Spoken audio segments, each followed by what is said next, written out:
Hi guys, Thursday night again. Hope everybody's having a good time. We were up like 87 today. God, already melting. But it's supposed to cool off. We got a cold front about to push over us, so it's going to mean that this weekend it's going to be a little rainy, intermittent rain on Saturday, Sunday, and just a little bit Monday. And then it's going to be the cool front for the entire week. So the highs in the upper 60s, lows in the 40s. Awesome sauce, perfect for camping weather. I was really worried about that. We're going to have in the high 80s and sweltering, humid, and mosquitoes everywhere. But it appears we've got lucky and going to have a little bit of a cool snap, which we always get a cool snap at the beginning of April. So this year it arrived just on time. So far, good. Tiny Titan, good evening. Bear's in the house. Hello, brother. Richard, good evening. Jeff, good evening to Newfoundland, and thank you very much. I just noticed it when I logged in. I broke 98,000. Awesome. Washburn Billy, hello there. Oh, weather is crazy, but hey. Gear Boy, good evening. Big E, the Knife Nut, hello there. Tim Smith, hi there. Yep, Gear Boy, going for 100,000. I hope to break it by the end of summer. Well, Craig, hello there. And Randy Robbins, good evening. Richard, hello there. Paladin, hello to hot Jacksonville, Florida. I hear you.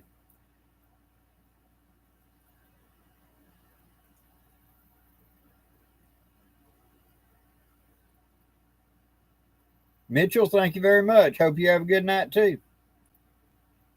Justin, hello, brother. Ravenswood Survival, hello there. Reinhardt, hello. I managed to let the weather lure me into stupidity. Okay, Gray Wolf, what did you do? Is it time for the ice to break up there? Have y'all started, skydiving or what? Rhett, doing pretty good, thanks.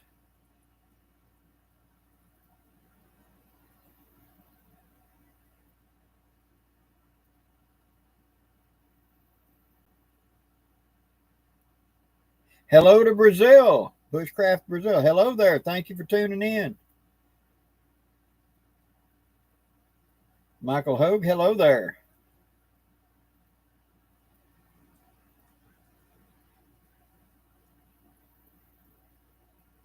Oh, no. You left the sunroof open.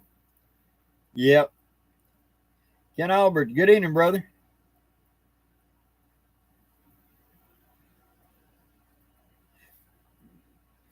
Hope your pastor service goes well. Thanks for dropping in, brother. Marvin, hello to West Virginia.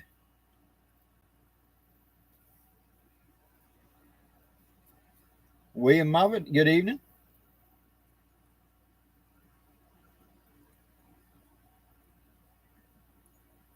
Dr. Robert, I'm trying my best. We're going through a process. There are some days, man, life's great. And some days, like, okay, I'll take care of it. I'll be there in a minute. So you just got to, I'm doing amazingly well, and I'm very, very grateful. Come to Michigan at steelhead season. Revenant, hello to Toronto. Bill Droon, see you next week, brother. Look forward to it. Carlos, good evening.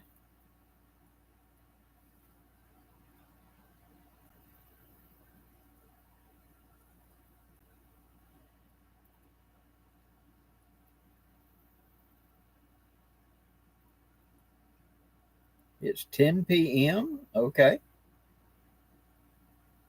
Well, they'd be 3 hours ahead of us. Okay. Don't think about Brazil, where the lines would be for time down there. So 2020, good evening. Lonnie, good evening. To Western Pennsylvania. Randy, good evening. Patriot Preacher, good evening. Ground Fog, hello. John Loudermilk, hello, brother. Jeff, Newfoundland Daytime, gotcha. Newfoundland, yo, you're way over on that end. Ronald Green, good evening.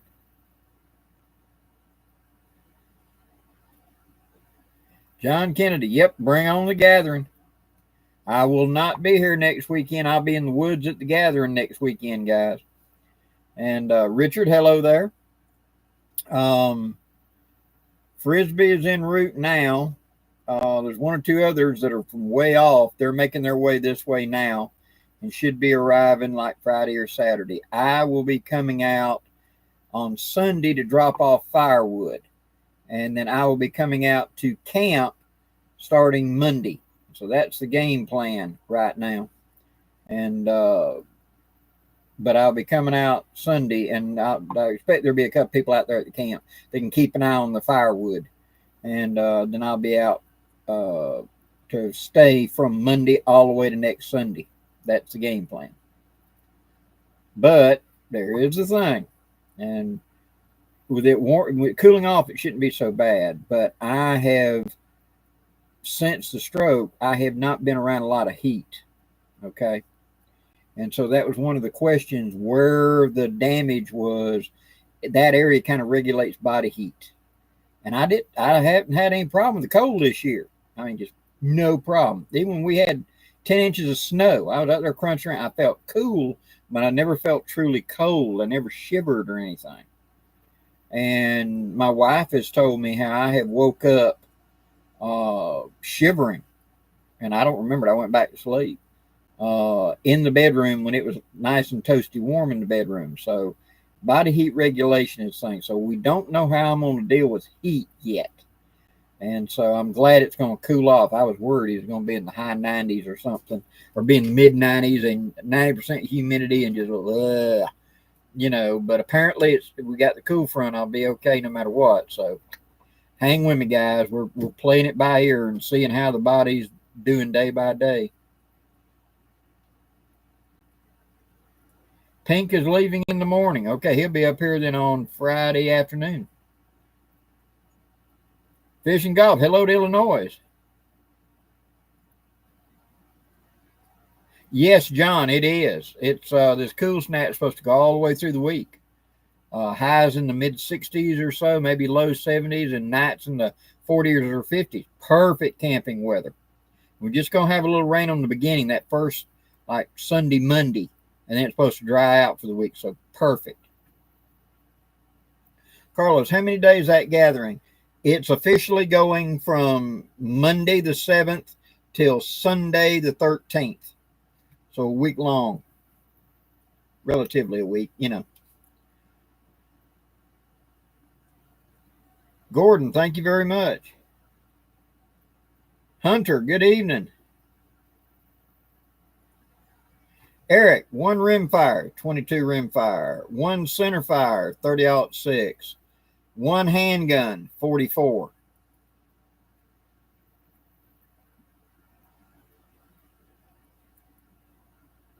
Oh, awesome, John Loudermilk. Thank you. Yeah, you know how it is. We'll dump it off, a big load of it. They just want to make sure somebody's there watching it, you know. And but we'll drop it off Sunday afternoon is the plan.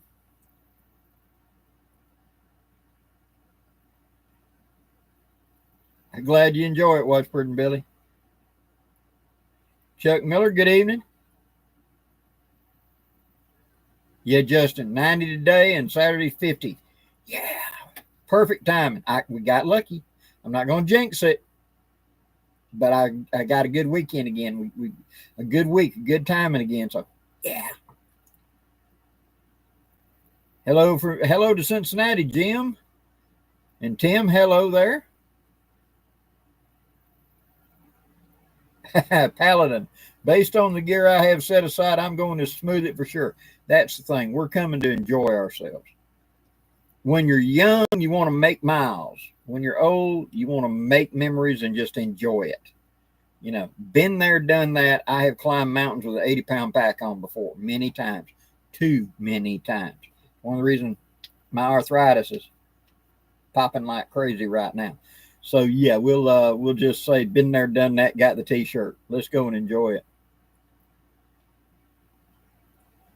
Oh, good, John. I want to see the wood stove for the teepee. That'd be cool.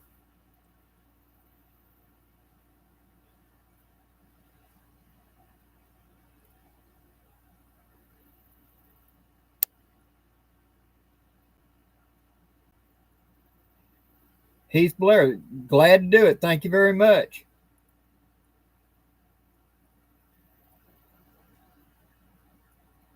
Ravenwood, Jim Shelby from Cincinnati. Awesome.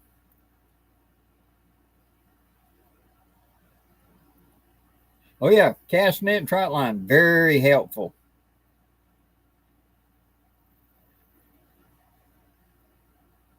New Zealand Outdoor Blades. Hello. Thank you for tuning in. Chuck Miller, sorry to hear that. You will make it one day. I have faith. Good, and I hope you get better. I really do. Take it step by step, day by day.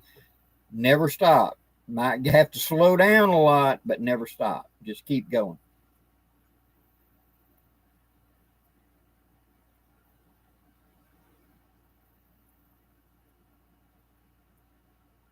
Hey, cool.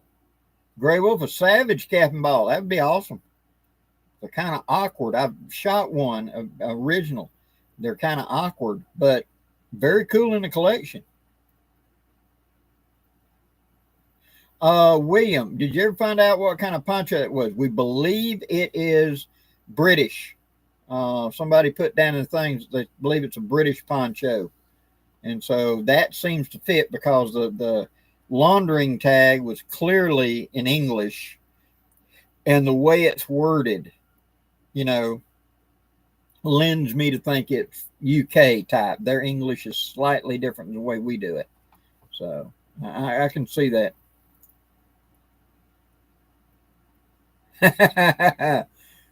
Cordell, hello, funny talker. Awesome sauce.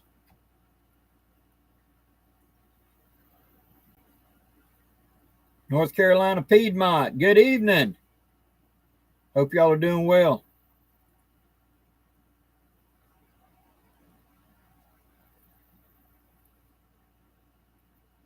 Have you any experience with the buck frontiersman? It doesn't ring a bell. Describe it a little bit to me. It might ring a bell because a lot of the buck knives are just a buck knife to me. But I have had a lot of buck knives over my life, but I don't ring a bell with a frontiersman. Chuck Miller, glad to do it. Good luck to you.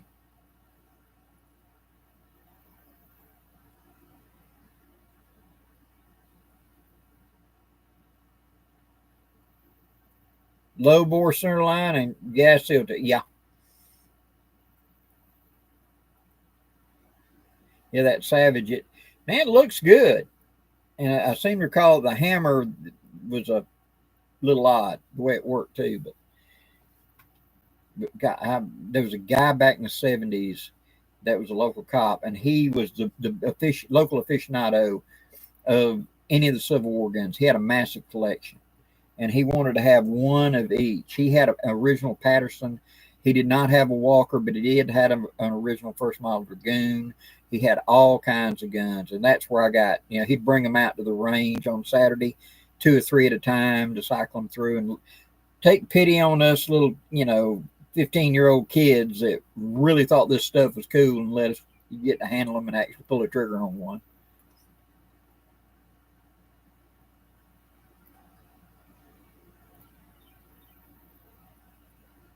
Errol, good evening. Andy Knight, hello to South Georgia. Bob, hello to Southwest Ohio. Oh, the buck 1-2 large buoy. I have used several of the big buck Bowie knives and big field knives. They normally do very well. They're good at slicing. They don't shoulder out too well. Not good for prying. So if you're trying to debone a big animal, don't put the edge in and pry. And don't stick the tip in and pry. They will snap. Other than that, really good design.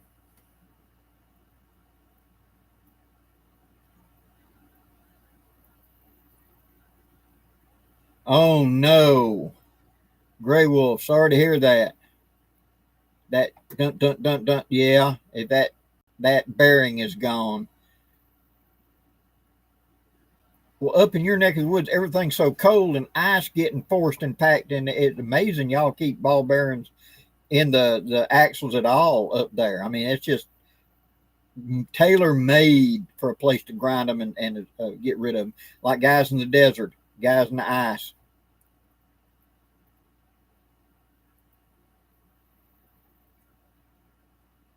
William, how much they want for the punches? I think it was like $25, something like that.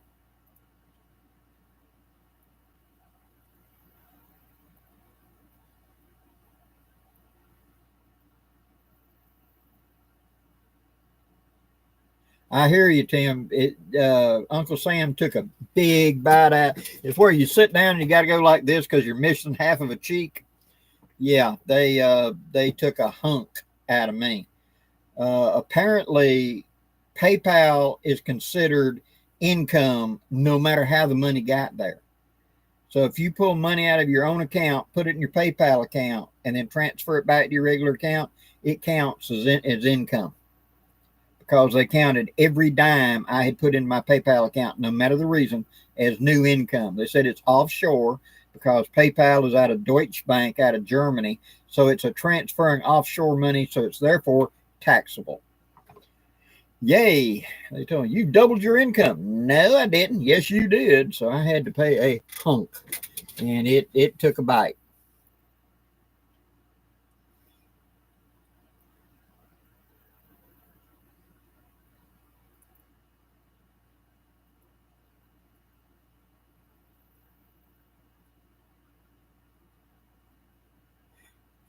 Errol, yes. In the fall, usually right there at the beginning of October, we'll play it by ear. Late September, early October is we have another get together that is not an official gathering, but I'm going to be here for this, 5 or 6 days. If anybody want to show up, is what I say, because I'm not going to have 2 gatherings per year, but I end up doing it. So everybody wants to come and hang out, we do, because that's when it's just starting to cool off down here in my south, and we are so cabin crazy. We want to go camp out, you know. And the one in the spring, for my friends, y'all that are up there in the northern country, you're still in snow and cold, and you come down here and it's 75, 80, nice, bright, sunny. Everything's green. It's springtime down here. And so they love coming down here from up north and having their camp out down here because, man, it's going back to spring.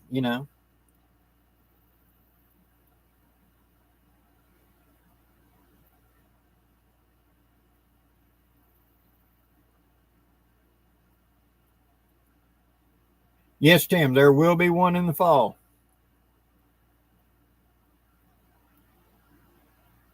Yeah, Gray Wolf. Once that boot goes, it's going to find a way. And up in the cold country, if you got them where there's salt and roads, you add the salt. Corrosion's going in there. Oh yeah, when I was driving a truck years ago, I remember picking up a trailer uh, in Dearborn, Michigan, and I pulled it from Dearborn, Michigan, and I pulled it out of the snow. I had to rock it to break it free with snow, or snow plow pushed up against that flatbed. And when I finally got it broke loose, I was about Kentucky with it. And I could tell it was empty. I didn't have nothing on it. And it was harder and harder to pull. And I thought it was brakes. And I pulled into a place to check the brakes and told them, look, I think I'm dragging brake. No, it was bearings on it were going because they had been frozen in place and corroded and everything else. And my running all that way had finally slung all of it out, and it was just rust on rust. And it was trying to rust weld itself. So my hat's off to you guys up there in that part of the country. Common Sense Karen, hello there. Justin, how are the tariffs going to affect one win? I don't know, to be honest. What they've been doing is shipping stuff into the U.S.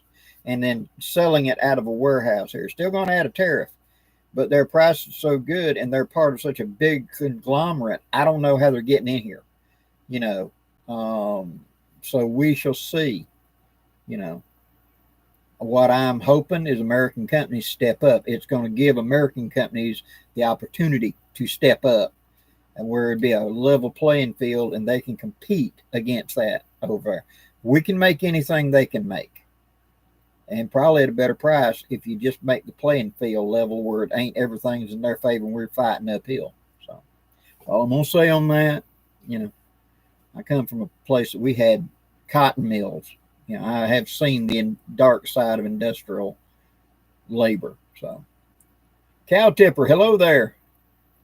James Singer, good evening. Errol, I hope too. I hope to see you there.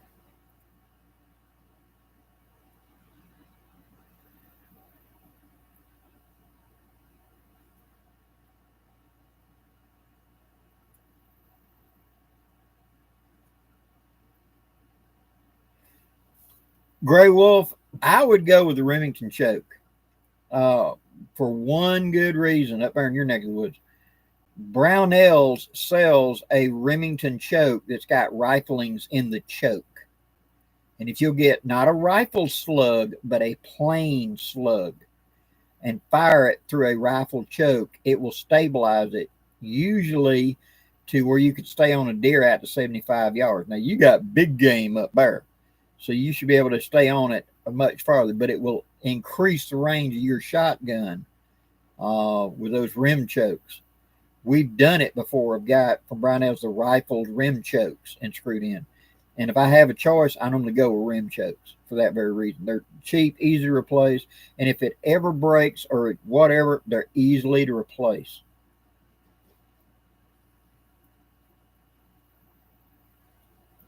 Oh, cool. You got family in Dearborn. Kodak, good evening. Patriot Preacher, correct. Buy the whole set if they offer it. If you get a set, buy them.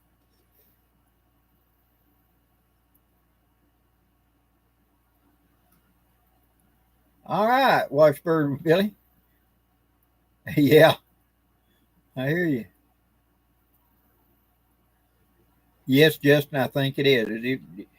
It's always a little rough at the beginning, but I can see where they're going, and that's what I hope it's going to work out.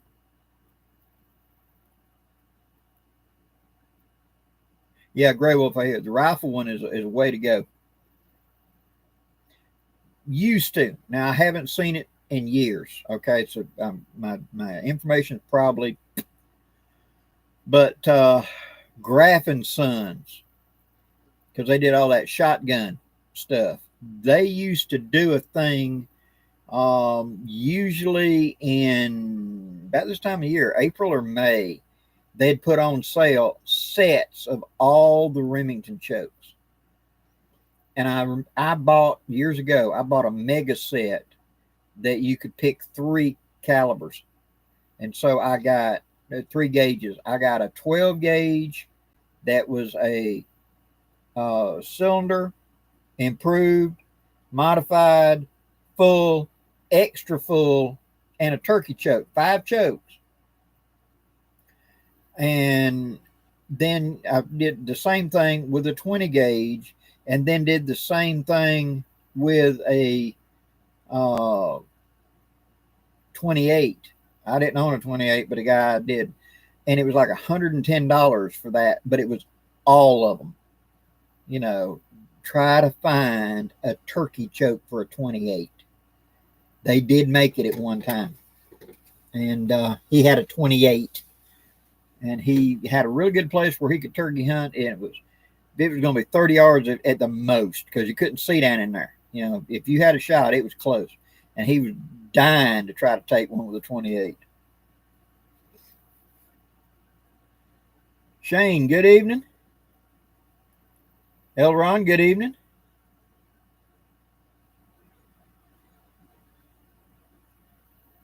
Mitchell, yeah. And that's one thing I want to see change. If they bring it back here, if we bring production back here, you know, that's what we're going for.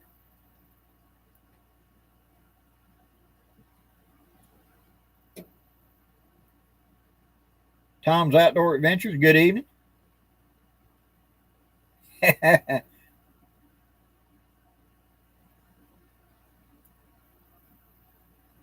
Okay, Weird WYRD, Weird Jasper. Thank you for checking in.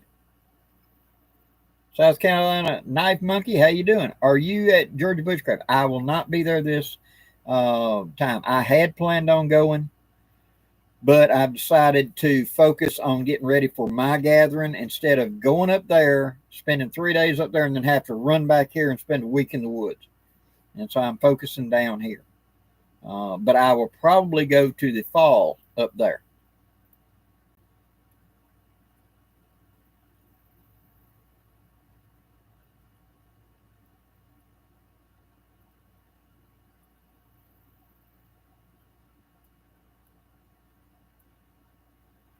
Yeah, Gray Wolf, that's the thing. I don't want to mess with them. I want them to have a nice, happy life. But I don't want to be a happy meal for a bear either. So I knew a guy that he'd worked for the Army at one of the listening posts we had up in way up yonder, Alaska, and big radar type thing where they're scanning the horizon, you know. And they had a polar bear come through a big old plate glass window into the mess hall. You left the mess hall and you went down this little hallway and it had big old plate glass. And the guy was at like 1 o'clock in the morning. He was working his shift and he went and got a cup of coffee and he's reading something walking in and the plate glass window exploded and the polar bear came after him because he just saw him through the glass and he went at him. And if it had not been for the security guard having an 870 with slug and buck, he said, it'd have got him. He said, I ran for my life. I jumped into a little bitty old closet they had for, wash buckets, stuff like that. And he said, I slammed the door and there was about 1, 2, 3. And I saw the bottom of the door bow out and explode where he just hooked his claws and broke the door in half. You know, and as he's sticking his head down, look at me, that's when the first rounds went to pumping into him. Where the guy just, he said he ran empty, reloaded, and ran empty a second time, and then the bear actually reacted to it and kind of staggered over and fell down. He said, he's hitting him, and I didn't even see him reacting. And he's like 3 feet in front of me, you know. And, yeah, I don't want to be a happy meal for a bear. Leave him alone. Let him have a nice life. But at the same time, you know, there is a reason we develop firearms.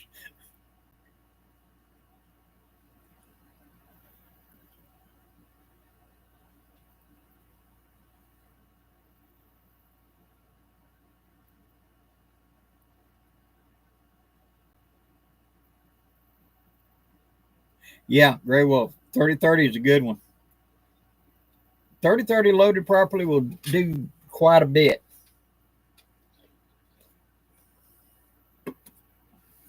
Yeah, adrenaline covers a lot. Hiram, good evening. I remember several years ago in Rifle Magazine, someone had the head writer at Clovis had mentioned that the number one selling 223 caliber rifle in Alaska was not the AR, it was actually the Ruger Mini 14. And he said, they call them the cook gun because it seemed like all the hunting camps have got one for the cook. You know, it's a one of them because they're accurate. And I guess I had a deal or something with Ruger. And somebody wrote back and they said, I don't think much of the 223 caliber against bears and large game and blah, blah, blah. You know, very. And Scobie wrote back and said, you are correct. One is not very effective on such a large animal. However, have you ever seen a scared cook with a 30-round mag? One won't stop him. I bet 30 of them will. 1, 2, 3, 4, 5, 6, 7, 8, 9. ever seen a scared cook with a 30-round mag? He will empty that sucker.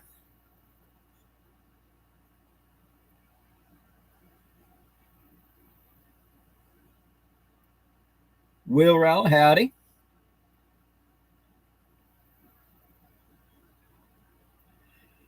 Courtney, Blackie, how do you wash your ponchos and dry them without messing them up? The best thing to do is I just take them to the bathtub. Okay. Mild soap, nothing really harsh. You can use like Dawn dishwashing liquid. Okay. And what I like to do is just if there's some place that I want to get that off of, just put it directly on it and have it wet and kind of do like that. And then, have a pretty good bit of water in the tub and feed it in from dry to wet. Dunk and do that part. And then when this part gets done, just push it under and pull the next part up. Dunk, until I get the whole poncho in there. When I get the whole poncho in there, kind of do like this and what we in the South call surgitation, and cause it to, splash around in there. Turn and let it drain out. Turn on the water. If you got a shower head, hose it all out. And I have hung mine up inside. I can put a bar across the top in the shower and close the door and actually get in there with it and just hose it off, get all the soap off of it, let it drip dry, leave it in the shower for 45 minutes, whatever, let it drip dry, and then take it outside and hang it up. And that's normally sufficient. If you don't like the smell of it, you can normally air them and get that army surplus smell will dissipate once you air it out a little bit. Backwoods Rambler, good evening.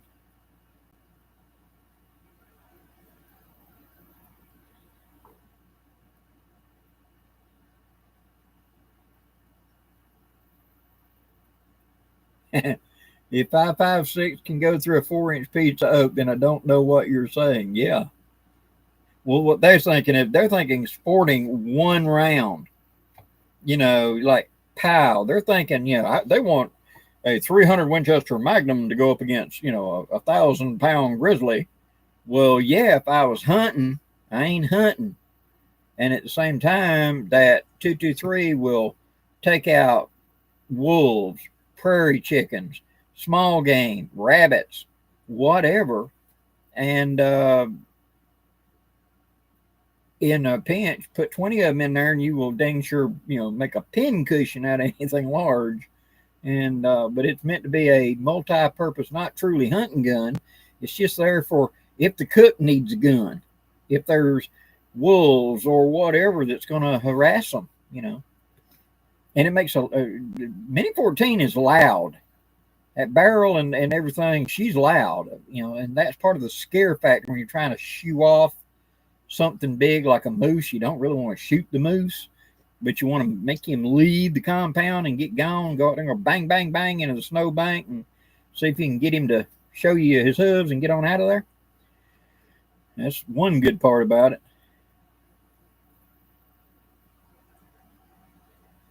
Hey, Michigan Silverback, thank you very much for dropping in.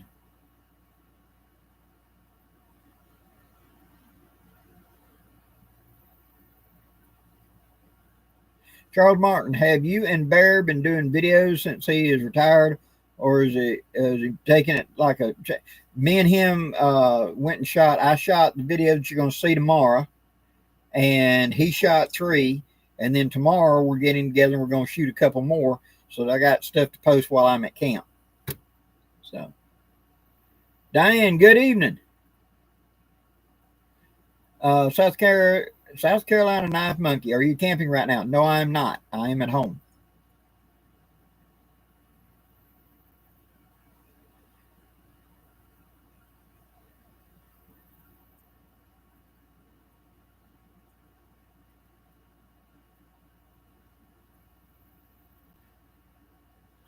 Backward was able to drag State Forest Road completely up to the bridge and was only able to make 1 round before quitting time today. Hopefully you'll get more tomorrow. Thanks for everything that you do.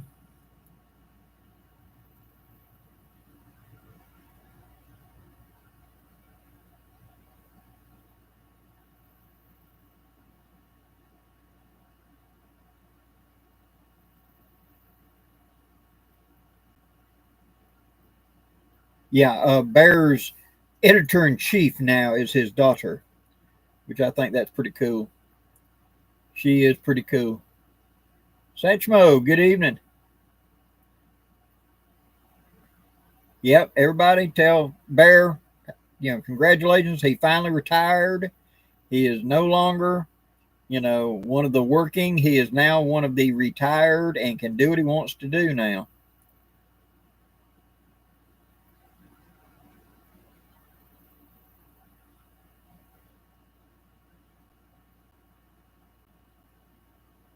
JT Newman, thanks for the info on the surface rust on my Super Blackhawk. Tried the double DB, TB or DB blaster, rubbing on it, resolved the rust, wiped right off. Yeah, that's what it'll do. Just takes a little time. And if you ain't in a big rush, it will get it off of there.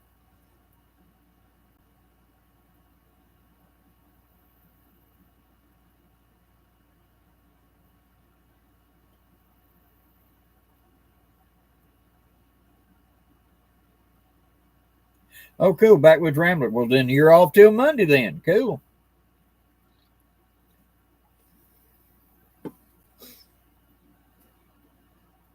Stacy's Park's going to shoot a 12-pound Napoleon. Those are fun. Loud, but fun. Paul, thank you very much. Usually the gatherings go pretty well. It's pretty laid back and everybody just has fun.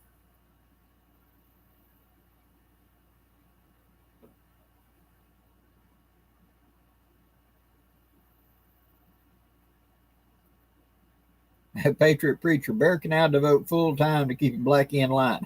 Good luck.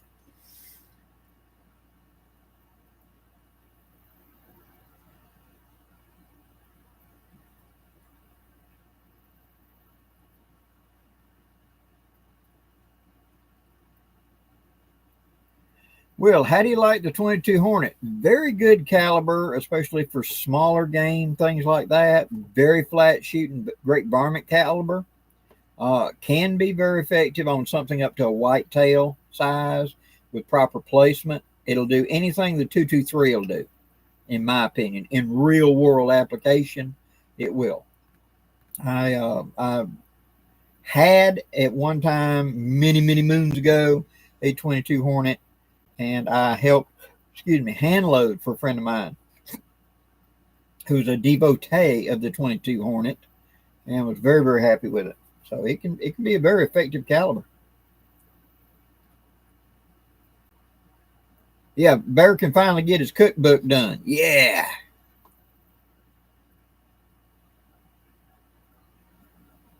Yep, Bear is officially a slacker now.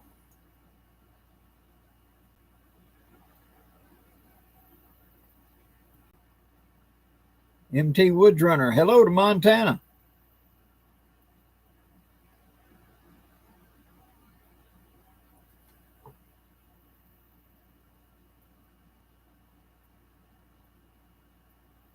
Cool, Backwoods Rambler.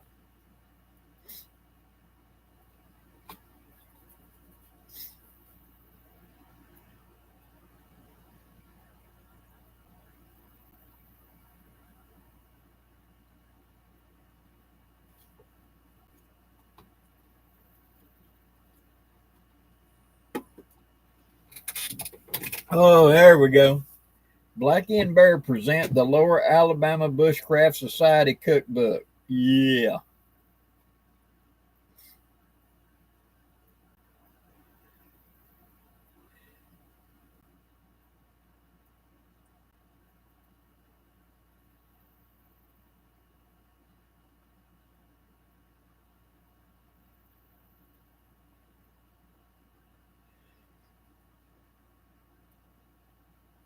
Cooking, I enjoy cooking. I really do. I enjoy cooking more than I enjoy eating a lot of times, to be honest, especially in camp. You will starve to death eating what I eat. I eat so little. I'll go through times where I'm eating, and then it's like you hit that point, and I eat like a 2-year-old. about the same amount of food a 2-year-old would consume in a day, and that's all I want for the next week and a half. Small little bitty meals. And then whenever I finally, a single that big barbecue sandwich, that's good for 2 meals for me. I'll eat that at lunch, and I won't be hungry till 10 o'clock at night. And so, but I do enjoy cooking, especially if I'm doing it for other people. And that might be something we do one year at one of the campouts, because we got a lot of people that love cooking, love to cook, that come to our events. And we might do that, just do a feed type deal where everybody bring, and we'll have a not at this one, but have like a cooking seminar where we'll have the firewood, we'll bring firearms, we'll set up, and we will practice, bring it, and we'll cook it, and you get out here and we'll have a cooking where we'll help you cook it on a fire, and teach that. That might be a fun thing to do in the fall.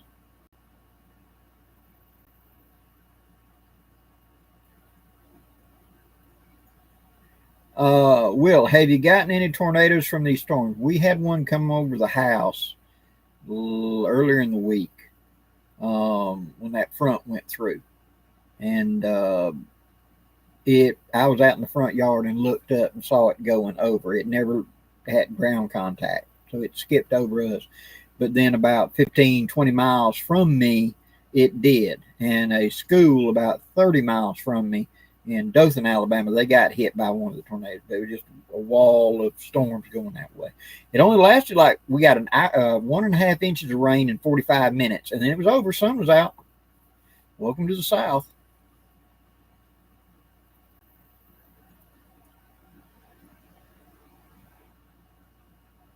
Metalworks. Blackie, what are your thoughts on the Eagle Nest Outfitters, commonly called ENO, hammock? I have one and like it. Very good hammocks. Well made. I've known a lot of people that's used them, and I have really enjoyed them. So yeah, if you like, especially if you like an open hammock or one that's got the sewed in bug net you unzip off, Eagle Nest are good hammocks.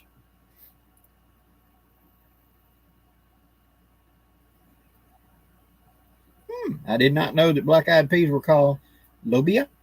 Cool.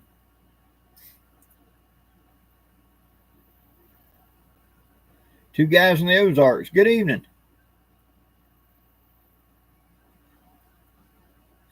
Question. I have a USGI poncho that's peeled on the underside. I'm thinking of mylar sewn to the peeling side, but want a thicker mylar for the project. My thoughts. Go look for, and you can find them online, and what you're looking for is the tube tent. Remember that mylar tube tent they used to call the survival shelter? It's a little thicker, and it's just rolled over, and it's got a seam. If you cut the seam, it opens up and becomes one great big sheet, and one should easily cover a poncho. Now how are you going to get it to stay on the poncho is a question. I would recommend one of the craft spray adhesives, to see if you get it to stick to the poncho. And then on the other side of the poncho, after you've sewed it, because you're going to need to stick it, then sew it. Then on the color side, after you've sewed it, I would recommend taking the spray silicone and silicone that side. That way, where the threads come through, it'll silicone over that. You don't want to do it first and then sew, because you're just poking holes. And then you got to wait for those threads to swell up to seal the hole. If you do it that way and then spray the silicone on that side and seal it up like 2 coats, poncho like this, go like this. After it dries, turn it like that and go like that. See, alternate. You should have it decent and have a mirrored side on the inside. Steve Kingsbury, hello, brother. When you going to be at camp?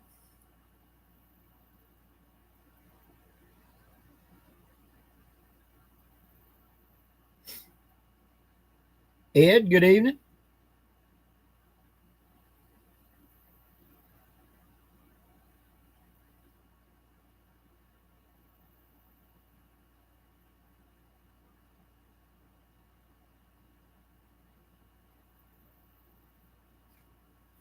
Jambone and Barraco, the best cured ham ever. Sounds interesting. Charles Martin, do you think double-sided tape would work? I don't. Double-sided tape works well to hold something stationary, but when you start moving it around, it comes unglued. And so, therefore, I would recommend one of the craft adhesive. If you've got a Michaels or something, go look where you find the glues and the tapes, and they're going to be, it's called craft adhesive, a spray. And I have taken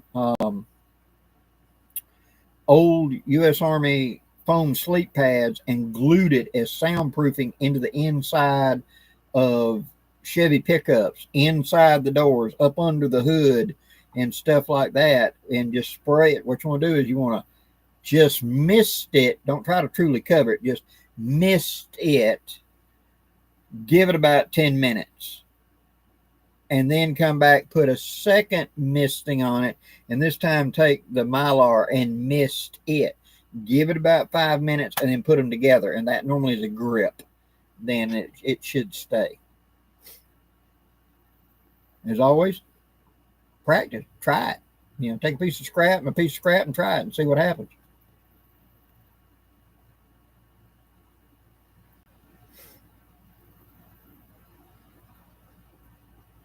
Oh, yeah, Bill Tong. Cool. Chris Bird, is Sir Grouch going to be able to make an appearance at the gathering? When I talked to him earlier in the year, he said he wanted to try. And I plan on calling and talking to him on the phone Saturday. So I will let him know what's going on and see if he could possibly come out maybe next Friday or Saturday for a couple hours. We shall see. But I will let y'all know once I know.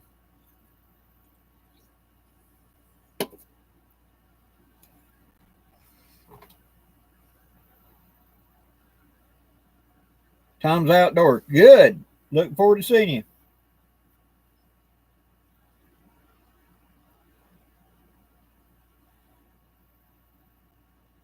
I know, Justin, I wish you could be there, but you will be there in the fall. You're going to be there. Metalworks. Blackie, do you have a brine recipe for smoking fish? I do not. Smoking in my family was for hams and for deer and for cattle. And even I think there was some family members that did sheep or lamb. But fish was not. Fish was a frozen thing down here. And so we'd get them and either cook them fresh right then or we would freeze them. So that was just the way we preserve fish down here. Correct, Christopher Evans. That spray Craftsman is what they put in headliners with, and it works really good. It stays flexible, and that's what you need.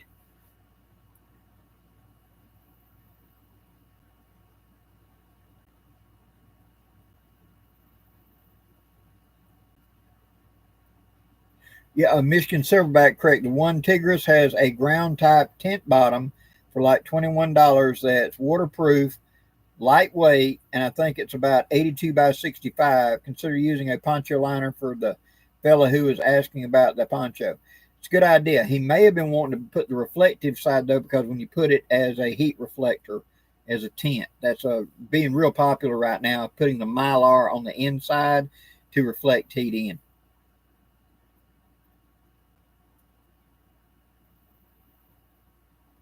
Washburn Billy, does anyone have a suggestion of a good food dehydrator? I've never done it, but at the time I started.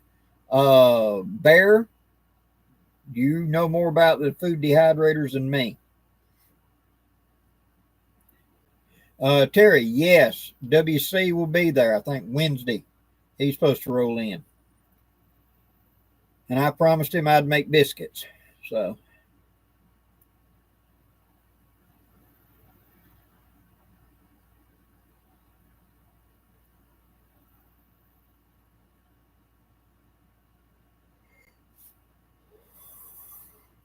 sorry, guys. Been a long day.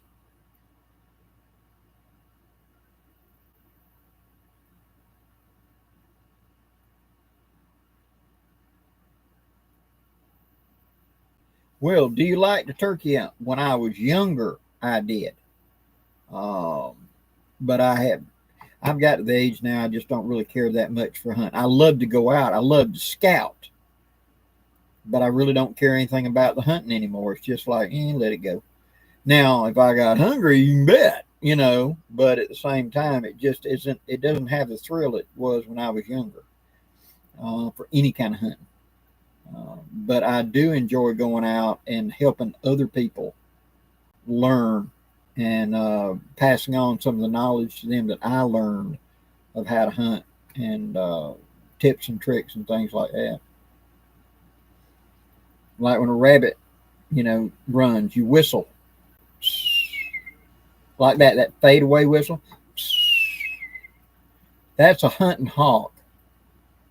He can be at a dead run and he'll hear that and he'll stop because they're looking for motion. And so and that's when little things like that we learned.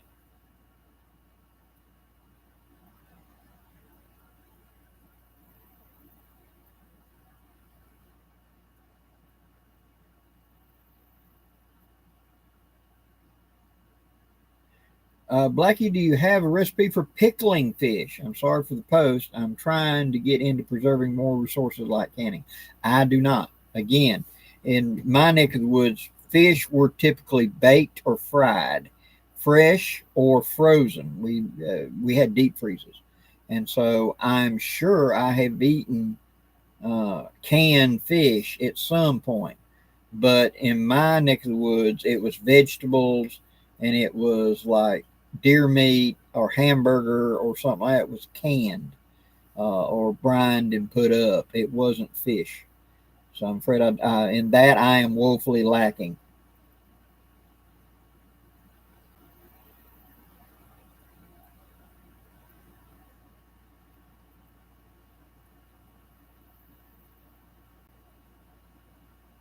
Yeah, gray wolf.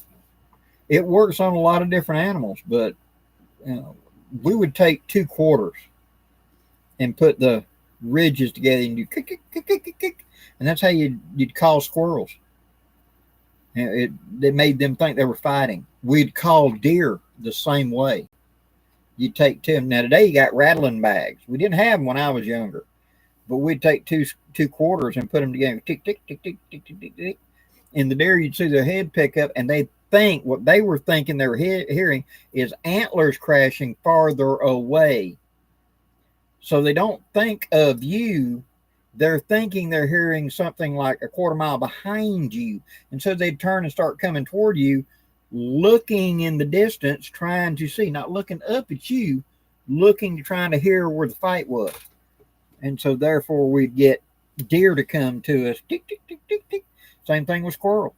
Whistles, clicks, tapping, tapping on the tree with your finger. All kinds of little bitty things could get game to come to you. Drumming. I may try to do that demonstration. Now that's one of them skills that's long dead. But we would take a long switch, 4, 5, 6 feet long, and right there at the end of it, you'd want to leave a nub, like a quarter leaf on the nub, on the very end of it, and you'd put that into the water quietly. You'd get down low, you'd ease into the water, and you put it between your hands. You know how you do a stick for a hand drill? You'd go, and that into that stick in the water goes, and you'd send that shock wave through the water. And it's the same as a group of fish feeding. So it'd be da-da-da, da-da-da, da, da-da-da, da-da-da. And then you'd ease it out or just leave it laying on the bottom. And you'd pick up your spear, your frog gig, and sit in the water and wait. It might be 10 minutes, but you'd normally get something like a cat or a bass would come in trying to figure out what y'all eating over here. And it was a curiosity thing. As long as you wasn't standing up, he could see if you were standing up. But we'd actually put like a blind up and have a frog gig sticking out there. And on one of the tines of the frog gig, we'd put a piece of red yarn, about a half-inch long, sticking up, and we'd take and so the end of that would wiggle just a touch, and he'd turn and he'd come right up to it like, what is that? And of course, his eyes are on the side, see? And so he'd get him up, and he'd turn his head sideways, and about the time we, and you'd catch a fish with a gig. It was gigging fish. We called it strumming, where you'd strum to get him to come, and then you, like that. Long dead, ancient, nobody does this stuff anymore. We were poor.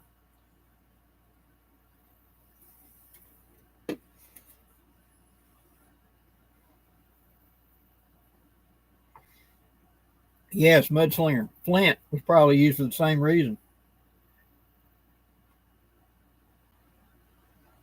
Correct, Charles Martin. If you go look in our old ways, we did a lot of stuff about preserving food, all kinds of stuff.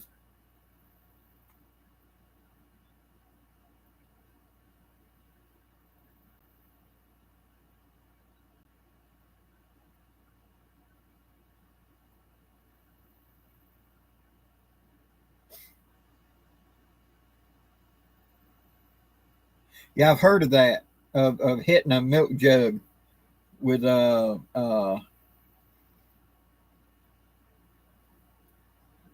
we've done it where something had water in it.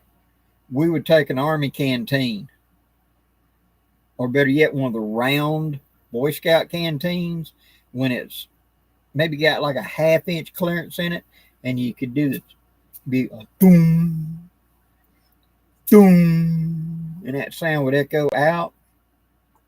And curiosity, they'd come to find out what that sound was. You get game to come to you. You didn't know what was coming. You had to just sit dead still and watch. But I've had turkeys come up within like 50 yards of me trying to find out what was that noise. Curiosity.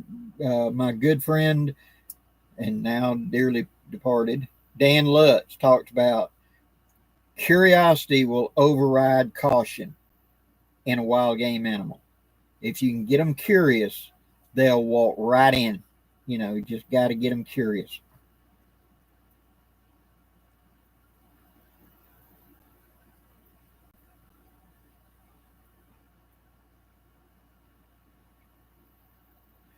Scott Blackie, do you have any good bear recipes? I have had, we don't hunt bear in Alabama, but I have had bear steak before, and I liked bear steak where it was little slits were cut in it, Vidalia onion, and crushed garlic with a little bit of butter was put in there in slits. So it's Vidalia onion, it's about a half-inch long piece, and it wasn't cut all the way through the meat. It was just cut like a slice into the meat, and you put that and put the garlic and butter in that garlic butter. Did like 8 or 9 of those, and then once you got it in there, you rolled it up and took bacon and went all the way around it, and then that was sat into a thing and baked at about 350 for about 45 minutes. Oh, that was good. Yeah. I had a friend of mine that was from Michigan. He made that for me.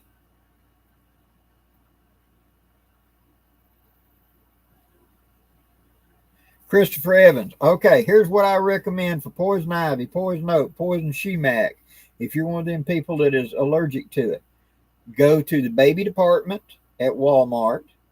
Go look where the baby diaper rash stuff is, the lotions and stuff. And what you're looking for is either in a yellow or blue squeeze tube, and it's called Boudreaux's butt paste. Best stuff ever invented. My great mentor Grouch, if you walk within a zip code of poison ivy, poison oak, poison sumac, he breaks out and wilts. He's allergic to it. He'd be a big, bad, tough Marine. It doesn't matter. He's allergic to it. And so I've taught him, you put a glob of it on it and you smear it on your arm, and it's like putting on sunscreen. You know you're going to be in the woods, put a dollop on. It don't have to be a glob. Just put a little bit and smear it like you do sunscreen, and it'll dry.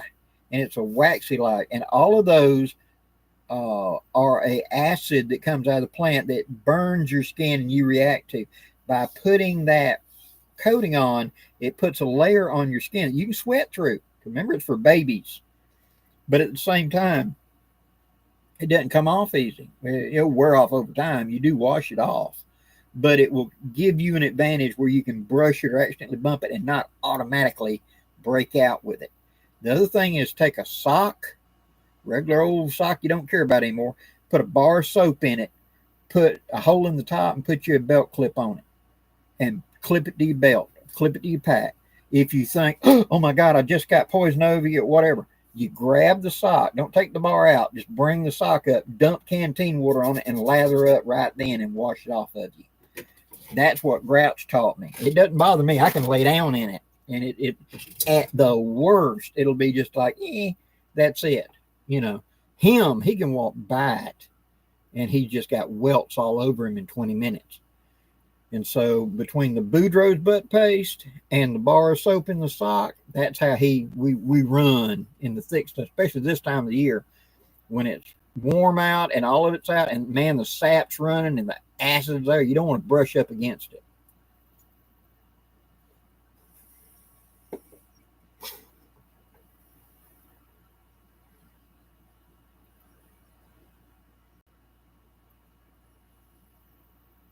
Mm-hmm. Oh yeah, trumpeter swan. That'd be interesting.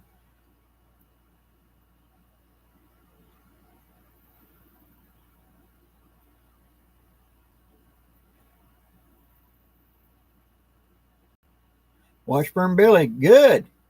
Putting burger up for a full year, that's good. Yes, Jeff, Boudreaux's butt paste for the win. My wife, not long after we got together, she got poison ivy, poison oak, whatever on her arm. And she tried all the lotions and nothing was drying it up. And it'd been going on for over a week. And now it's starting to spread. So she'd get it up against her tummy or whatever during the night, and it would spread. And out of frustration, she said, how come it doesn't affect you? I said, I don't know. I'm just slightly different.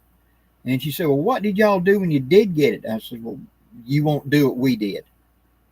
What is this? It hurts like hell, honey. It'll dry it up tonight, but you don't want to do it. And she finally, after that week, said, what is it? I said, you scratch it really good? Yeah. Pour Clorox on it. It'll burn like hell. Give it about 30 seconds and wash it off. You're going to feel like you just stuck your arm into molten lava. But it'll be dried up tomorrow. And we got things we got to do. And we can't, we got to be in the field doing stuff. You can't be eat up. I'm sorry. You can't be in the house and on the couch. You got to be out here in the heat. And so the old guys would just dump something on it, burn it out, and keep going, Yes, it's dumb. Yes, it hurts. Yes, it works. But it will leave a scar. If it's deep enough and bad enough, it will leave a scar. Just saying. But Chris Evans, we found out about it left field because a friend of mine's baby daughter was super allergic to it, and she sat down in it. Sat down in poison ivy, and by the time her dad spotted it and got her up, her back of her legs, her calves, etc. But her butt, where that Boudreaux's butt paste was, not a bit. And so a little later on, the grandmother took the hint, and she just coated the little girl's legs with Boudreaux's butt paste. She said, it'll work like wax. It'll protect you from that. It'll protect you from this.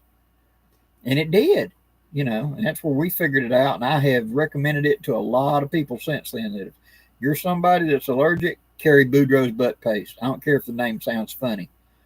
If you put it in another tube and said anti, poison ivy, poison, you could sell 1 million tubes of it.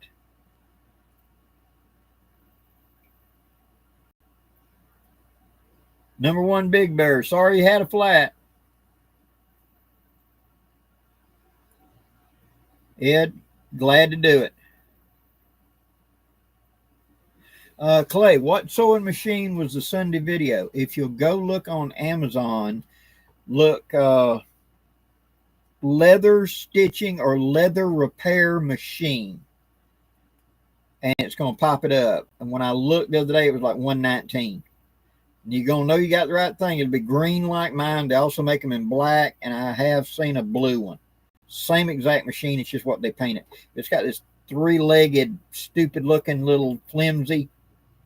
It's just a plate with those legs on it that screw on. You just unscrew it. And I just took the plate and sat it down on that 2x6 and drilled a hole through it, countersunk, and put nuts and bolts, and made something I could put on a table and clamp. And that's the way to go with that thing. Miss Pam's in the house. Good evening. Giuseppe, we're both disappointed can't come next week. We'll refrigerate the chocolate covered bacon. Hope to see you in West Virginia, Georgia, and your fall gathering. Thank you, my friend. Y'all be safe. Sir Malcolm, good evening.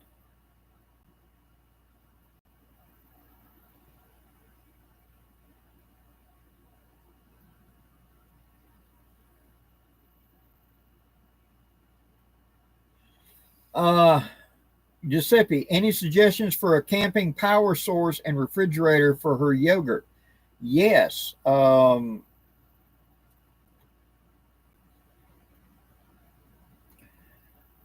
If you look, they market them to 18-wheelers, to people like that. They make a 12-volt little bitty small refrigeration thing. It's meant to put a couple sandwiches in or something. It's not a cooler. It's smaller. It's about this big. Those can be plugged into a car.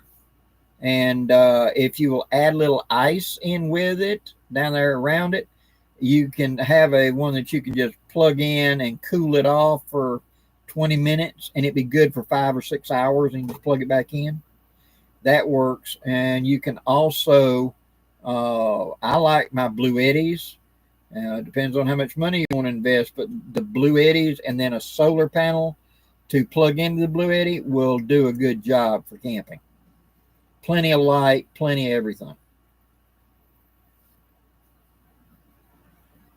Will, what's your favorite carry holster for the 1911 and the high power? I have done all of the above. I have done the 1911 leather pouch. I have done the several others. I make a holster, and I don't. Wait a minute. I do have one in range. It's a pancake, and it's got a slight cant to it. So when you put the firearm into it, it will be at an angle to grab, and it tucks up nice and tight against the body. And so the 1911, the high power, I made this to fit all of them. It'll also fit my single action Army. It'll also fit my 58 Remington. And it's a way I can carry up under a shirt. And it's one of my favorite ways to carry. Be honest with carrying those guns.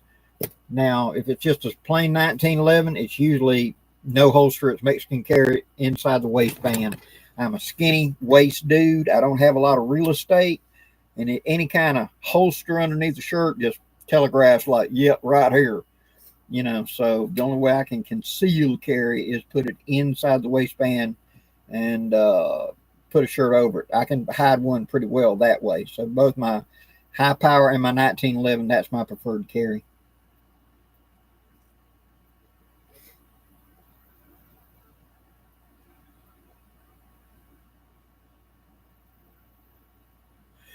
Simple Sojourner, what kind of sewing thread would you use when hand sewing haversacks or stuff sacks? I would recommend go look in the sewing department, and there is an embroidery thread. It's thicker, okay, and it's stronger. You can also, if you're wanting to be really thrifty, but you're going to have to practice your knots, dental floss, super strong. Makes good sewing thread. Just cut, and but you got to tie good knots, otherwise the knot will come loose. So practice with it, and but if you're on a tight budget, look at dental floss. Really good, strong thread.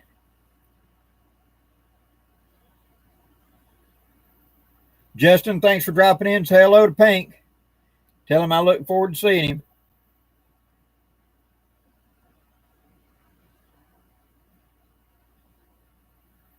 Are the snakes out yet? Yes. Not horribly bad, but on warm days you'll see them. But like I said, we're about to have a cold front come in, and the highs for the day is going to be mid to upper 60s, maybe low 70s, and nights be in the 40s. Perfect for keeping them out of sight and out of mind. They're not truly leaving the den quite yet. They'll come out during the day and then go back to the den or wherever they're staying for their winter, because we can still have cold right now. And so for that reason, they're kind of in and out. But you should be fine.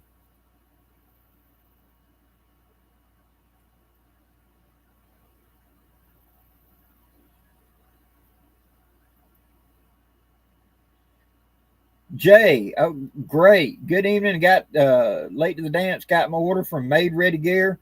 Awesome gear, quality materials. Trinity does great stuff. She really does. She's going to be at the gathering last weekend. If I even get to see her, she's wanting a turkey hunt. So, yeah, maybe posting pictures of the great huntress with her Osceola turkey in lower Alabama. We shall see.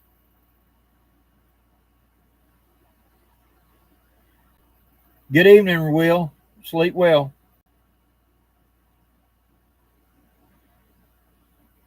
I fully believe that, Washburn Billy, that a lot of the problems way back in the, I believe it was the very early 1900s, whoever was president at the time had a heart attack.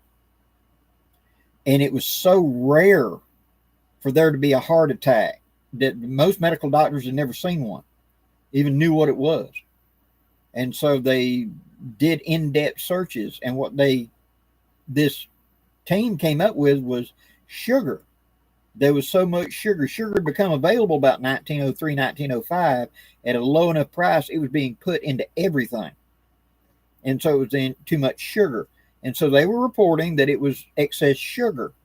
The sugar industry, which was so powerful, paid hecklers and people to go anywhere they were going to do these seminars to explain the reason and criticize them, heckle them, disrupt it, throw things, do whatever to destroy it. And they said, no, it's fat. It's fat. It's not sugar, it's fat. In the 1960s, they redid the studies and came back, it was sugar. It wasn't fat. The fat doesn't hurt the body. The body just processes it, goes right through. You know, if you take a diabetic and you give them a real fatty steak, what does it do to their blood sugar? Hardly nothing. Anything with sugar, up and down, and it's sugar. But the sugar industry was so powerful, you know. Just like they recently announced that they finally admitted fluoride. Fluoride was a toxic waste product that back in the 20s they didn't want to get stuck with, you know, because you couldn't put it in landfills. It was horribly bad, and so they convinced municipalities to put it into drinking water, because in tiny amounts in drinking water it made your teeth harder. There were no studies to find out how it affects us beyond that. So let me get this straight. It was a toxic waste that you didn't want to have to pay to bury. You convinced them that it was okay to put it in water and that there's no reason for fluoride. Oh, it's for your teeth. Yeah. It's a toxic waste product that they got a process to sell it. That's all. You know.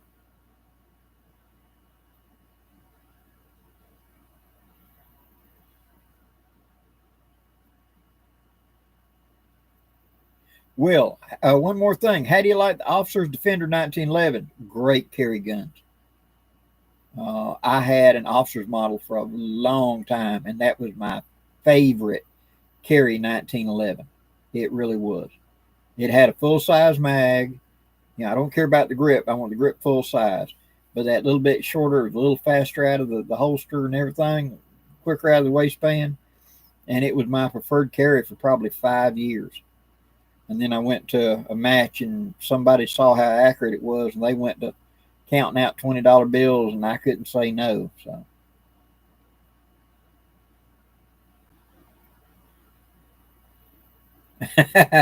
Errol, yeah. Baby oak snake. Sir Malcolm, Blackie, what's your favorite panfish recipe? Oh, that's brim sunfish soaked in whole milk for 10 minutes, then taken out, allowed to drip dry. It's then dropped into a flour dredge, pulled up, put into an egg dredge, and then dropped into panko breadcrumbs and then fried. That's one of my favorite brim recipes.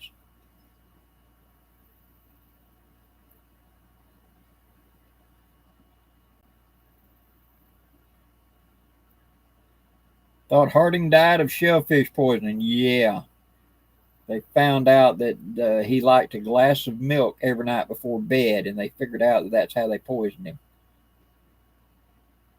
Oh, but surely people in power wouldn't kill a president just because they were not liking the way they were doing things. God. Yeah. Good night, Bear. I will see you in the morning.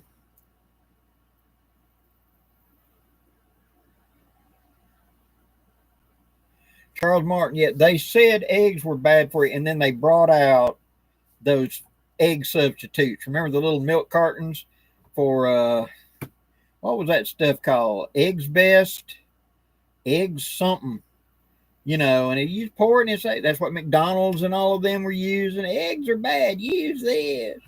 It's cholesterol. Then the saturated fat stuff and all came out, and people were clogging up their arteries left and right. And then suddenly it was, well, okay, real butter is better, and real eggs are better, but it's been proven that 100% of scientific studies find out whatever fact the people paying for the study wanted you to find out. Because if you say that's not it, that's not true, you don't get another, they don't fund your process again. So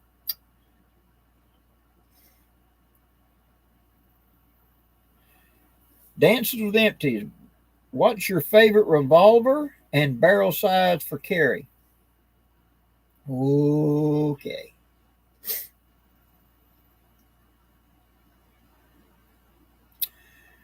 If it's a 22, about a 5-inch barrel is my favorite in a revolver size.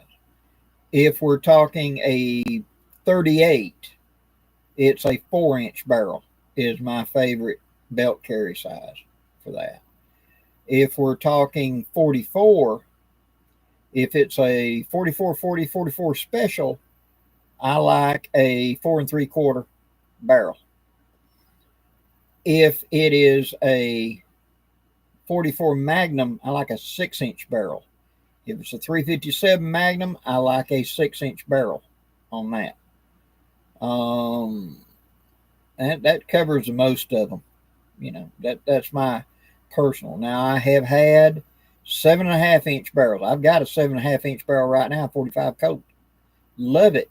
I consider it a target gun. It's a little bit big, although I can carry it cross draw, but it's a little bit big. And my favorite is the shorters. It just depends on what the gun's going to be, if it's got target sights or not. If it doesn't have target sights, I will like a shorter barrel because I'm going to be shooting at shorter range. If it's got target sights or really fine sights, then a longer barrel because that gives me longer range, longer sight radius, and I prefer it for shooting longer distance. See?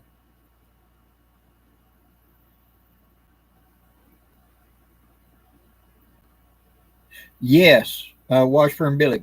Crumbling up Ritz crackers is a good. I've done that before. Um,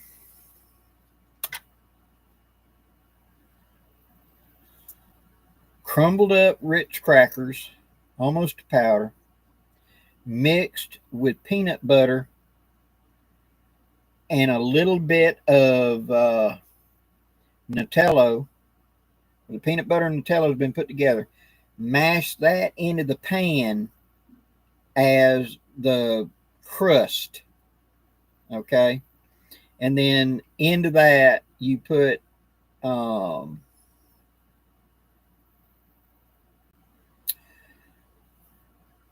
thin little pancake. I mean, thin little pancake. Make a bunch of them, little layers. You want it just big enough to drop in there. So you take your pie shell you've made out of the peanut butter and the Nutella and the rich crackers. And on the inside, you just drizzle a little bit of cream cheese icing. And you put that thin little pancake in there. Add a layer of blueberry, baby food blueberry, where it's just pureed blueberries. Add a thin layer of that. Put another thin little bitty pancake, another little bitty layer of the icing, another little layer, and you layer that up as a pie. So it's about that thick. And then you don't really bake it. You just put it all together, and then you let it cool off so it's nice and even. You know, let everything get nice and cool. And that's a really good camp pie. You know, Grouch is the master of the fancy stuff to just pull out of your haversack. Oh, yes, I have stuffed quail. You want one? Here you got it. You know.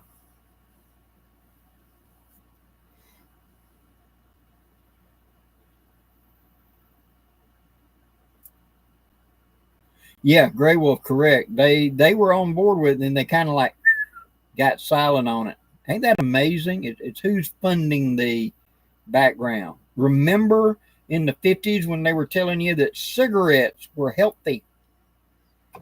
That you need cigarettes. If you have World War II vets and Korean War vets, cigarettes will calm you down. You don't need to go see a psychiatrist. You just need to smoke Lucky cigarettes. They'll calm you down. Yeah. Who's paying for this? Yeah. Why, the tobacco company. Amazing.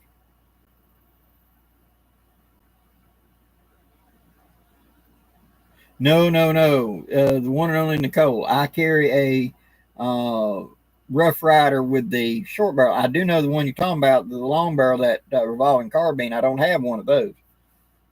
That'd be a cool rabbit and squirrel gun.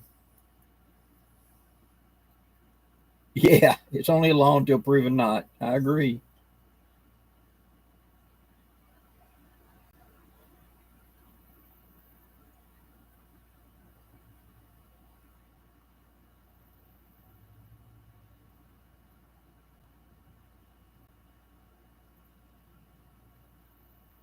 Yeah, high fructose corn syrup.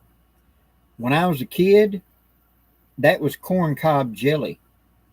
We would make it. It looked and tasted like honey. And it's when you were harvesting corn and you scraped off all the kernels to make cream corn, the cobs were then processed to make corn cob jelly, which is high fructose corn syrup, which get done with it. But it would be jelly, and when you look at it, it would look and taste like honey. You know.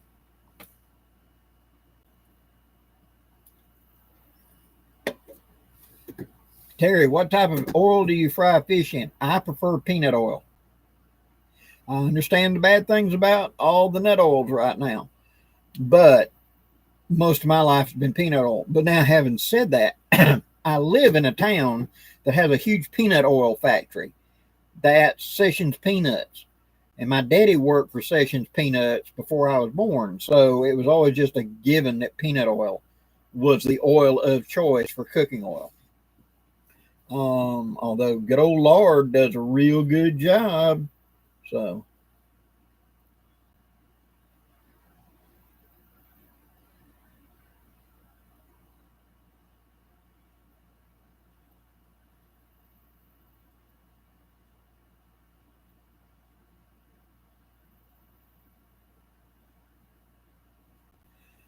Hunter, Blackie, do you think that the Southern accent is dying? Um, you're from Texas, but I noticed that People my age sound different than the older generation. Internet. They're it's homogenizing the accents because of you replicate what you hear. See, and so they're hearing things on internet, they're hearing things on social media, they're hearing things on TV, and that's what's kind of harmonizing the accents. Because of that, you're not hearing a lot of, because we didn't have TV and stuff like that when I was little. You had radio, that was about it. And so everybody around you talked a certain way. Well, you talk that way too.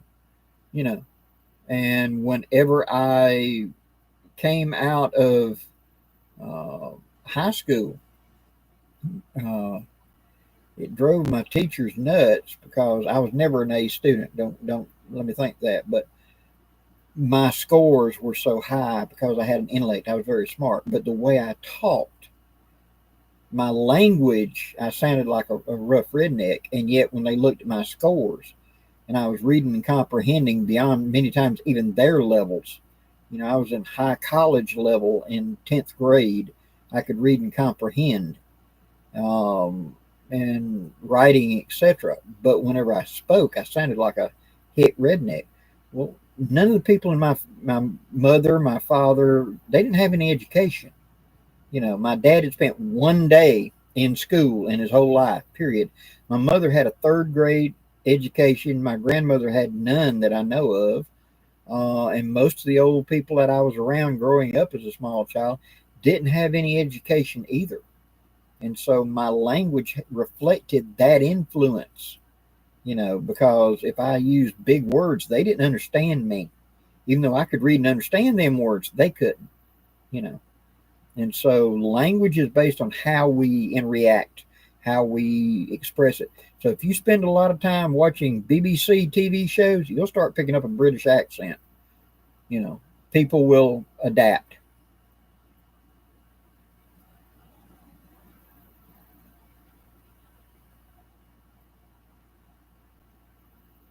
Ooh, yeah, Mitchell, that poof.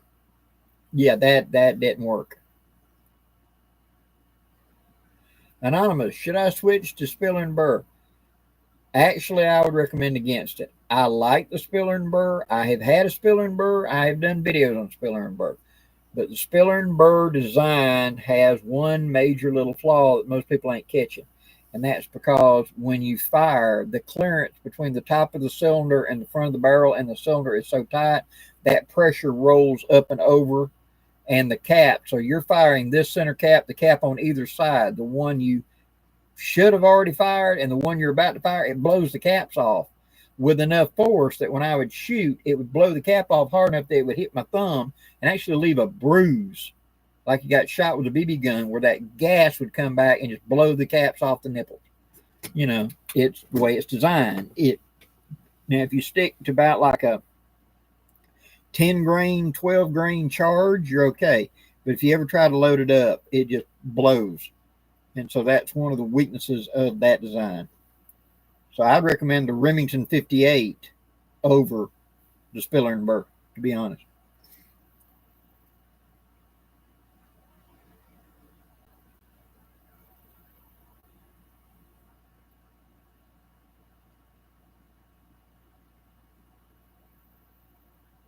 Oh yeah, no, Bonanza. Oh God, Bonanza, High Chaparral, the Big Valley, Maverick.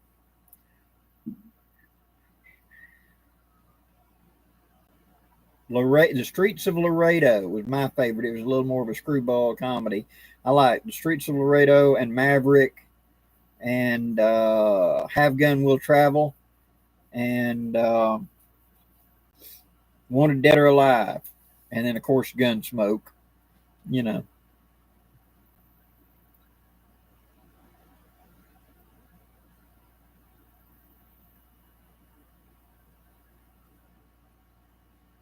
Jeff Conley. To me, the New York City accent sounds the worst. I have good friends that are from up in that part of the country, and we pick at each other. because they'll drop into their heavy Bronx accent when they get around me, and I'll turn up the redneck a little bit, so everybody's just the way they are. But linguists will tell you, as far as acting, the Southern accent is one of the most difficult to truly pull off. And the funny thing is, if you will tape me when I'm talking with my heavy accent like this, if you'll tape me and then play it, but speed it up just 1 or 2 points, not a lot, but just 1 or 2 points, it sounds like I'm from speaking Cockney English, because the Southern dialect is 1700s Cockney English. We just kept that accent. But New York and all of that, they were Dutch and German and upper part of Europe, and so their inflection sounds different than the Southerners. And but we've done that in college. They recorded me, and then they put it up on the thing. He sped it up just 2 clicks, and suddenly I'm going, "Hello, how are you?" And he had me read something from Shakespeare. And said, "And turn up the twang." And so I did it as redneck as I could do it. And when he went 1, 2, and suddenly you'd thought I was perfectly born in England. He said, it's just the way it sounds. We speak it a little slower is all. Washburn Billy, Blackie, do you need an oxygen absorber and an ammo can to store it for a while? It's not a bad idea. Okay. You can also use nitrogen. If you just get a hunk of dry ice, open the can up, put your stuff in it, sit it on top of the can with the lid open. Make sure you don't have like a fan or anything. You want dead air. What's going to happen is that dry ice is going to sink into the can, and it dispels oxygen. It's heavier than oxygen, so that it'd be like oil and water. Oxygen will flow back out. So you put it on top, and after 2 or 3 minutes, you're going to see smoke coming out of the can. When smoke is coming out of the can all the way around, there's no oxygen left in the can. You can ease off the dry ice and close the lid, and you won't have to worry about it. There's no oxygen in there to cause rusting then. It's all nitrogen. We used to do that with 5-gallon buckets. We would put peas and stuff like that with a screw-on lid, like you get those things for putting pet food in. We'd seal them up really good, and where the screw lid went in, it has no rig seal. We put a big old block of dry ice up there, and it might take it 10 minutes to get between all those peas and everything in there, but eventually it'd be flowing out. When it was flowing out real good and that block we got real small, we'd screw the lid on. That was good for 20 years then, because there is no oxygen left in there. It's just nitrogen, and nitrogen doesn't rust anything.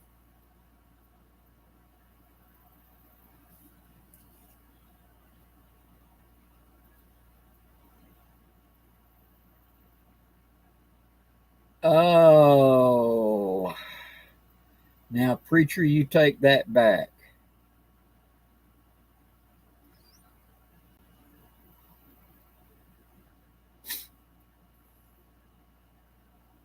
It ain't High Plains Drifter. It's not Unforgiven. It's where he's going up there with the miners. Clint Eastwood,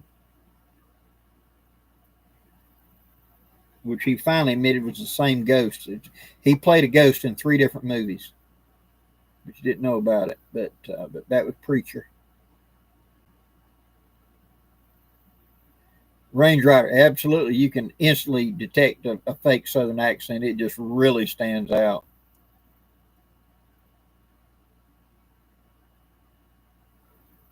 Which is better, Kentucky rifle or Hawken rifle? If you're talking about long range, Hawken. Long range Kentucky. They're lighter, longer barrel, better sight radius. If you're talking about up close hunting, Hawken. More maneuverable, usually bigger caliber.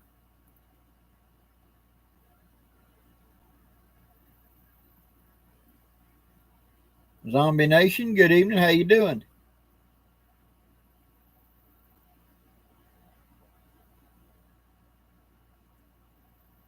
Rick, yeah, the Irish accent grows like a mob domestically sometimes. I like what the guy said. So you can be black when you join the New York Police Department, when you come out 20 years later, you're Irish. I don't care what you were when you went in, but you are Irish when you come out.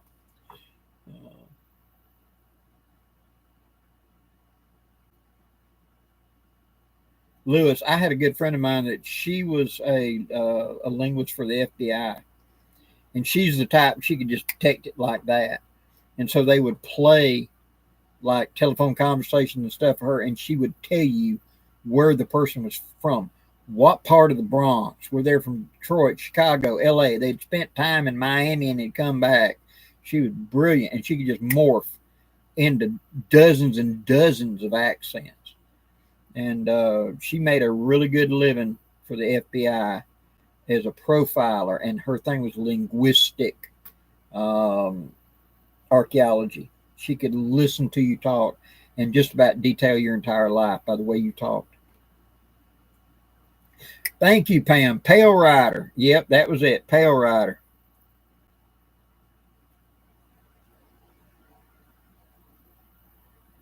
Tim Harper, good evening.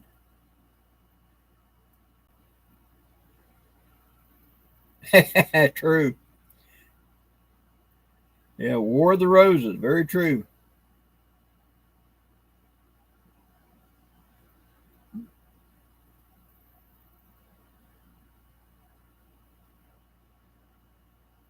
How much is a gun with cop prints on it worth? Don't know.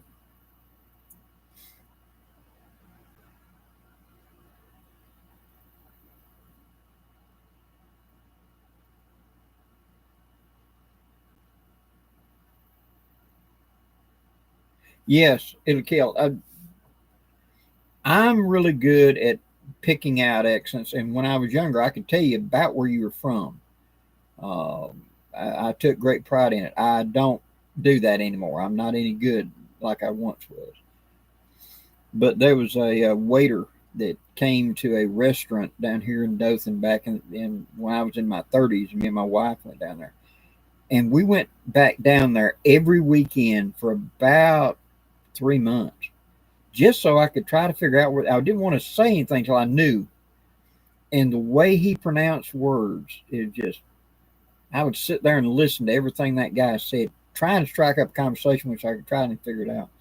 And finally, I gave in, and I said, "Look, I've been trying to pick out your accent." And he said, "Well, I can understand it's confusing, but what have you come up with so far?" And I said, "You say certain words like Austria, you say certain vowels like Portuguese, and yet you have this follow on in the way you end your words that doesn't do both of them. It doesn't fit either one of those. But I want to say it's something kind of like Swahili." And he laughed. He said, "My father is from Austria. My mother is from Brazil, and I was raised in South Africa. I'm speaking Afrikaans."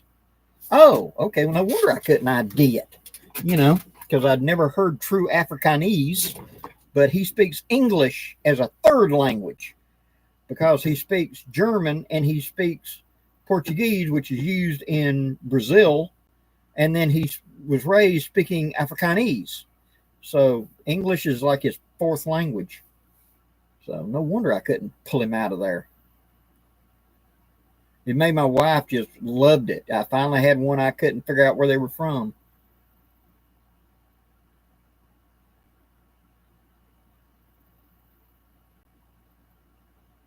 Yeah, Jeff, that actually it depends on where you're at in North Florida, because there are so many Yankees retired down there that once you drop below a certain level, it becomes New York, Bronx, California, Chicago. It's Yankees, and they don't sound Southern at all. And so definitely from about Tallahassee south, there's pockets of Southern speakers, and the rest are a hybrid of what we call Yankee dialects.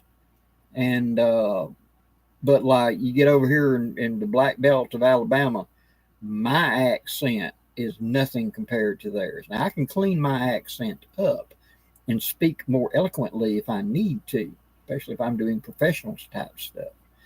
But there's people over there that's just, I'm sitting there going, okay, wait a minute, can I buy a vowel? Wait a minute, what did you say? You know, some of them can be real heavy.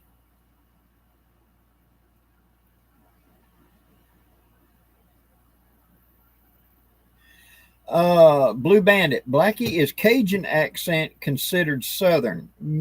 Sort of. Yes, it is a Southern accent. But what Cajun actually is early 1700s French. That those people were part of what became Nova Scotia, but was originally a French colony before the British got it.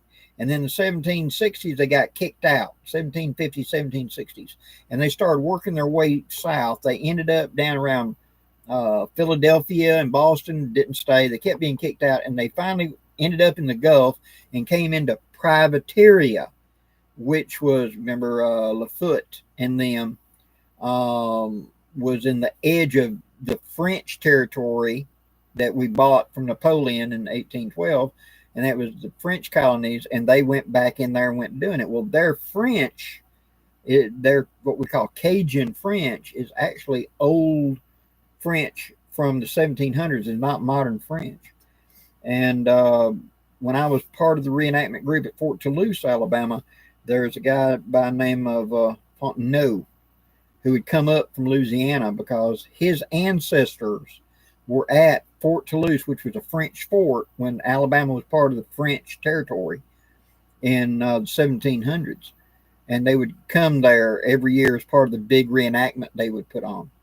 And the French Marine unit that had been stationed at Fort Toulouse in the 1700s, the modern version of it that's in active duty at that time in the 1980s, the direct descendant of it, they would send a detachment every year for the big anniversary, and they'd come over to Fort Toulouse in their actual modern Marine, French Marine outfits, and you'd have the reenactors standing next to them in their original French uniform of the 1700s, and they would do a parade, and they would do stuff like that.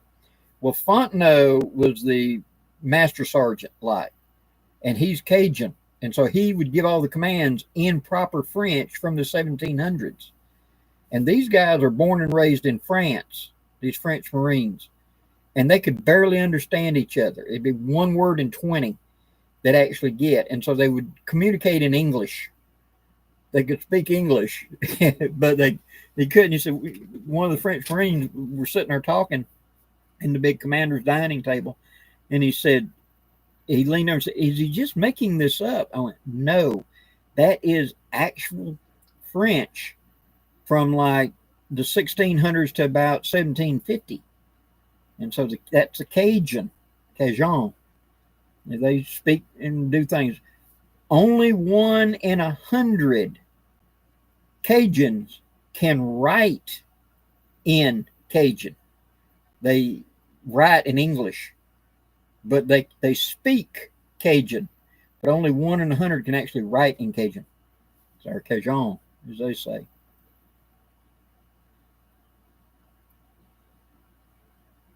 Arcadia, France. Yep. Arcadians.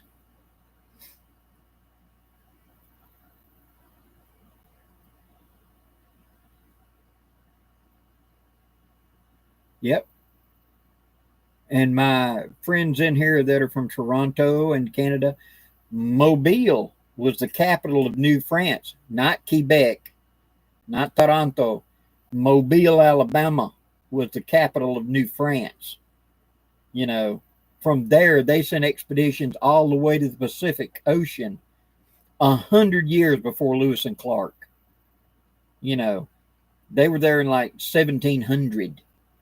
And Fort Toulouse was founded in like 1719, you know. And from there, later on, they founded all of what we call Canada.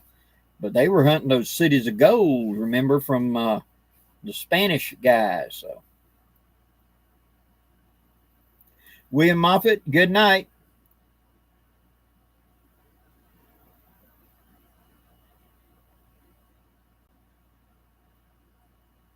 Now, Steve, I believe people from Kansas do have an accent, but it's a little drier accent. Um, you know how little north and east in the Midwest, lower part of Illinois, upper part of Missouri, they've got that kind of uh, little dry spot in their words. It's kind of like there's almost like a, it's not really, but it's like a pause in the middle of words. You kind of hear it when you do it.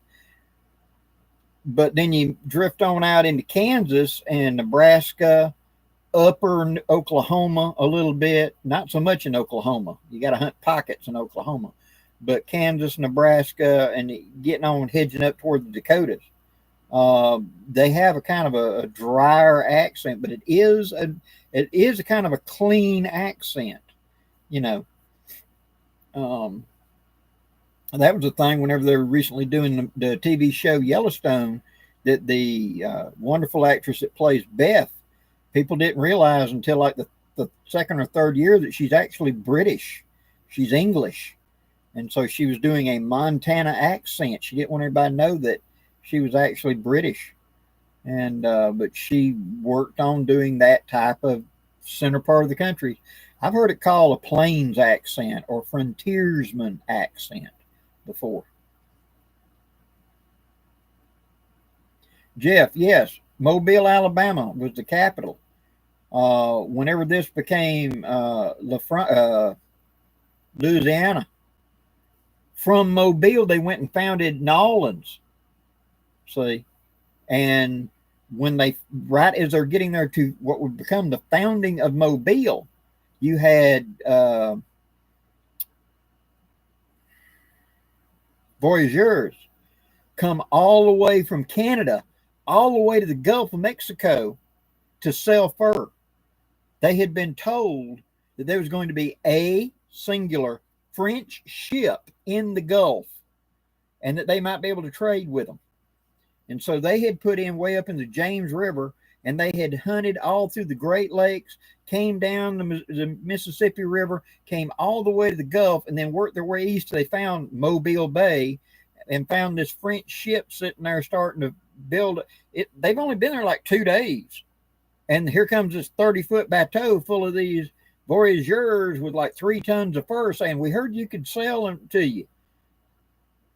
The odds.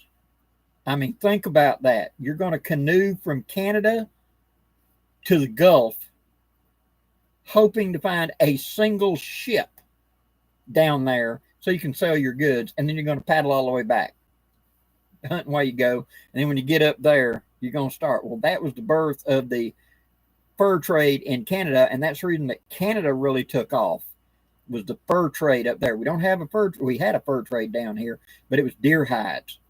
But we don't have good cold weather. We don't have snow, so our fur wasn't high premium. And so therefore Canada fur, you know, they wanted to be up there. But even back then, they were coming all the way to Mobile to sell. It was almost 5-6 years before they got trade posts up there in Canada. And you then see Quebec, you then see Toronto, and them places which started out as trade posts for the Hudson Bay taking over. You know, but it was these guys that had proven there was a market that Hudson Bay was formed. See? Oh yeah, can you, Jeff? Can you recommend a book on the topic, please? Yes. Go look online for Fort Toulouse, Alabama, and they sell books that are about this southern region down here. And the founding of Fort Toulouse is about the founding of Mobile and the French influence down here. You know, go read the book. There's like 5 or 6 books, but Benville, it's I Benville and Iberville, but it's an I Benville. But as I understand, the I is silent. Benville, when LaSalle came in and found the Lawrence River, found the Great Lakes, worked his way down the Mississippi, and he didn't make it all the way to the Gulf. He got down to Baton Rouge, Louisiana.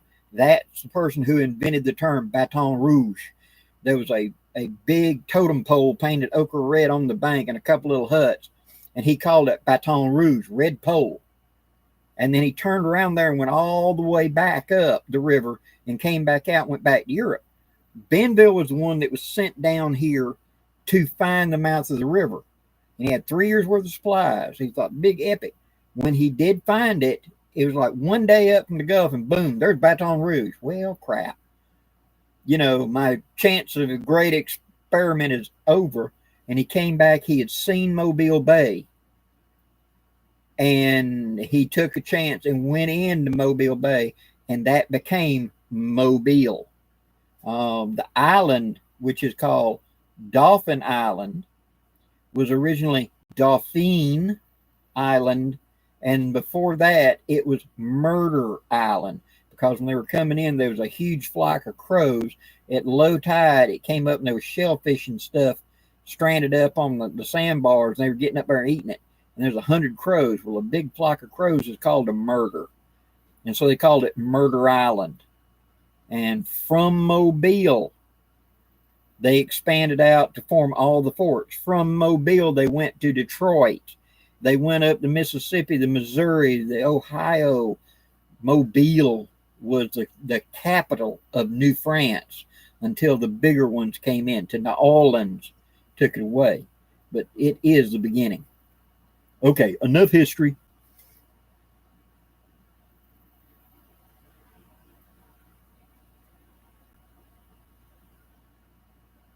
Oh, yeah, Blue Band, the odds of it, when I read that, and this is the account from Benville of this bateau of these voyageurs showing up, it's like, and they said that they'd been told when they had come over to the Grand Banks up there in like Nova Scotia and been put off with their boat, you know, their big, huge 30-foot long canoe, that they would be a French ship in the Gulf next year.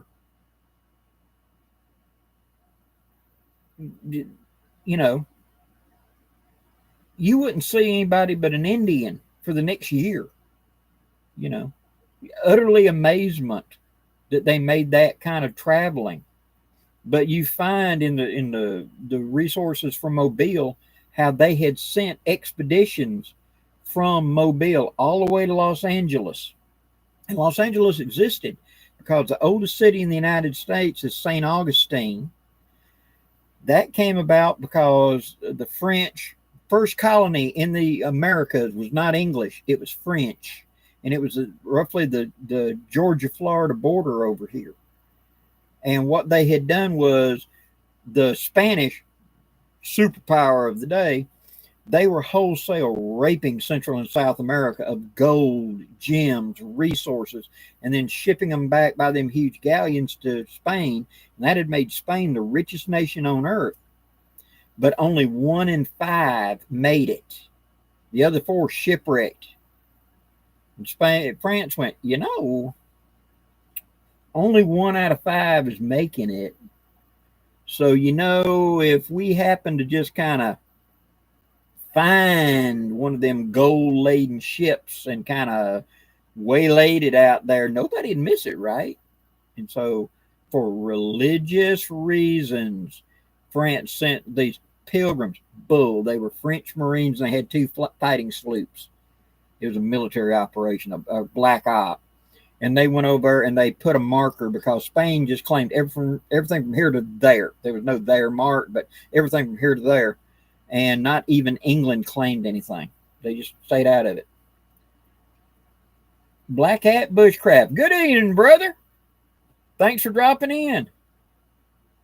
And so whenever the Spanish found out about it, they went up there and they slaughtered the French. Only a handful survived. One of them was called Debray. He had been an artist that had been hired by the French crown to draw the Native Americans. And his book is called The Brave New World. And they survived that slaughter.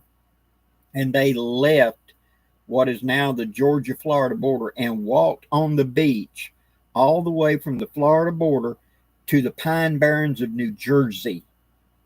That's where they got picked up by an English ship that was coming in to fill up its water cask and went back to Europe. Because of that, Spain put a fort in what's now North America, and that is became St. Augustine. They started a road that went from St. Augustine all the way across the southern United States to Los Angeles. That's the other end of that road. Today we call that Interstate 10, but it was called the Spanish Trace. So at the time of Lewis and Clark, there was already a road that went from one coast to the other. They didn't use it.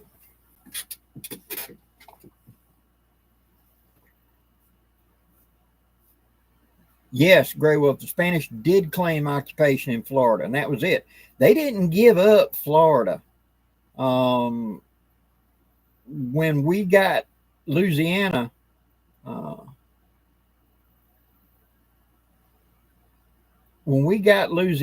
it was because Napoleon was fighting his war, the Napoleonic Wars in Europe, and we had the river except for a 1 mile stretch in Louisiana that the French owned both sides of the river. It was the boundary except here.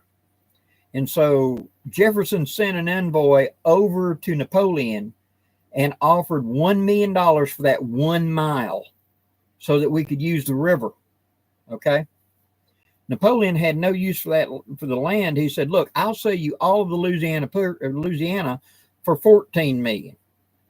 And so that's how we got the Louisiana Purchase. You know, Mobile was already a city, had been there nearly 100 years. New Orleans was a city. You know, all in places along the Mississippi River. That was all French before that.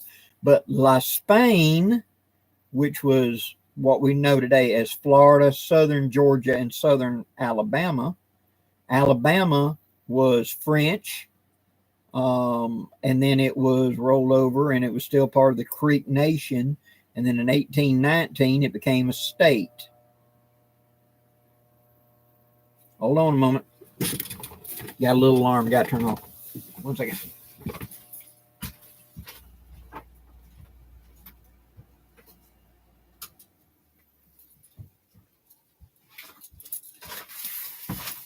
Sorry.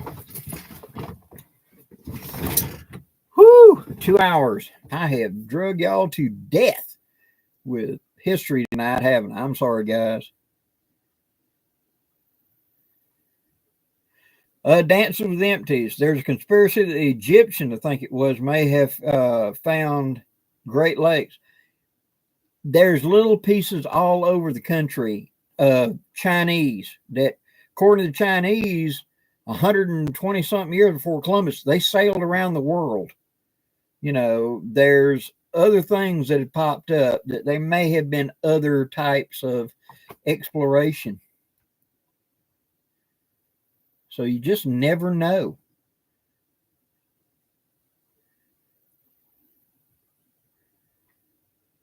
Yes, Blue Bandit, the Spanish Trace. That's the old road.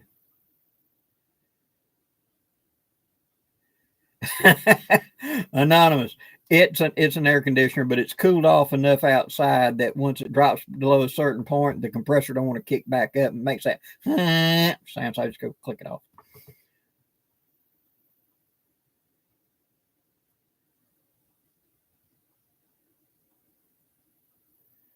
But yeah, I spent a lot of time. Hello,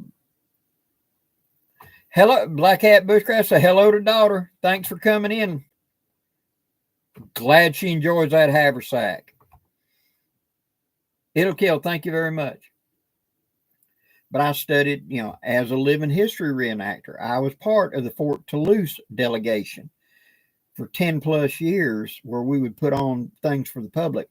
So I became very knowledgeable about French influence in the Southeast and etc. And you don't hear much of it because you got to remember the guys who are writing the history books were in New England. They were New York, Philadelphia, Boston, all of them places at the time of Franklin, Washington, and all of that. They were writing about Quebec and Canada because it's up there near them. Not that frontier down yonder, you know. And so they really didn't pay us a lot of attention. Meanwhile, the Spanish history, which was based out of Havana, Cuba for Florida, that information of the Spanish that were here in the 1500s, you know, that was being compiled and taken to Cuba. And we didn't find out a lot of that until the early 1900s, whenever we got into Cuba and spent some time in Cuba. In St. Augustine, Florida, the oldest city, we found their records and stuff. And then you had the French. And so there were I think 5 or 7 flags over where I'm at in Alabama that had been owned by English, French, Spanish, Confederate, American, Crow Nation, Choctaw, Chickasaw, Seminole. I think that's about it. Have claimed in well-documented history where I'm at. So just, where you at?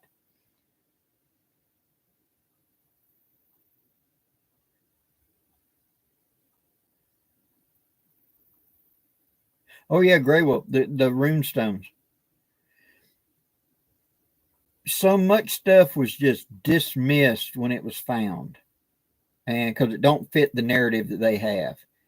But we have gone back now and seen things and found things. They found in Galveston, Texas in the 1950s a set of Roman greaves, which are the knee shin guards, and a set of Roman swords and several other things, parts of shields, strewn along a river sandbar that they figure 2 to 3 dozen Roman soldiers. Well, we know where the current comes from. If you had a ship that was floating across from Africa, it'd come across and butt into the Americas. And we know about Roman had big seagoing ships that got lost at sea and were never heard from again.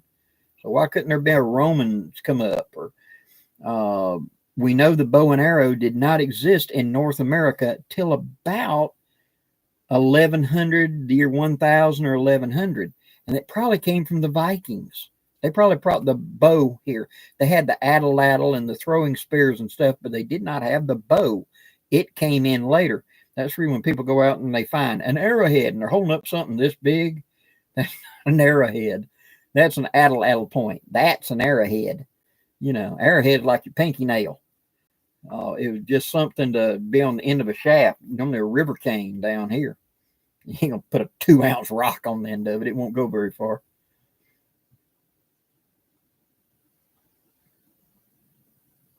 Oh yeah, washbird belly. That's an old air conditioner. I'll replace it when the time comes.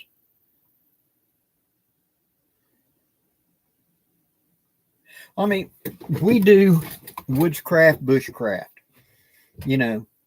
All we're really doing is keeping a skill set alive that goes way back. Like I said, we found arrowheads, stone blades, all kinds of stuff here. They found, it's called the something hoard. God, I can't remember that name of it, but it was a big canoe, about 25 feet long. They found up a little slough off the Mississippi River. It looked like someone had pulled up into a creek, probably to weather a storm, and didn't make it. Okay. And it got buried. Well, in that canoe, there were Apache tears from Arizona. There were raw copper that came from Wisconsin. There were conch shells that comes from the Keys. They had volcanic glass that came from the Pacific Northwest, probably Oregon. They had flint, that big old flint chunks that had came from an island up above the Arctic Circle. We found the dang mine up there where they had got it. And this is pre-contact, way pre-contact of Europeans. And so this cargo canoe was obviously some sort of trader. And yet he had stuff from all over North America in a creek on the side of the Mississippi River in Missouri. So there was a lot of stuff here. We just don't know all of it yet. And that's what half the fun is when we start getting so much information and finally that piece clicks and they go, oh, wait a minute, look at here. So.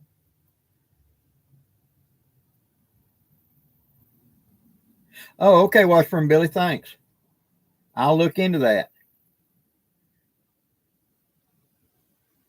A Merwin and Hurlbut, really interesting. I'd love to have one of them with a long barrel and be able to change to the short barrel. Those would be just, and the Skull Crusher Parmel, those look cool.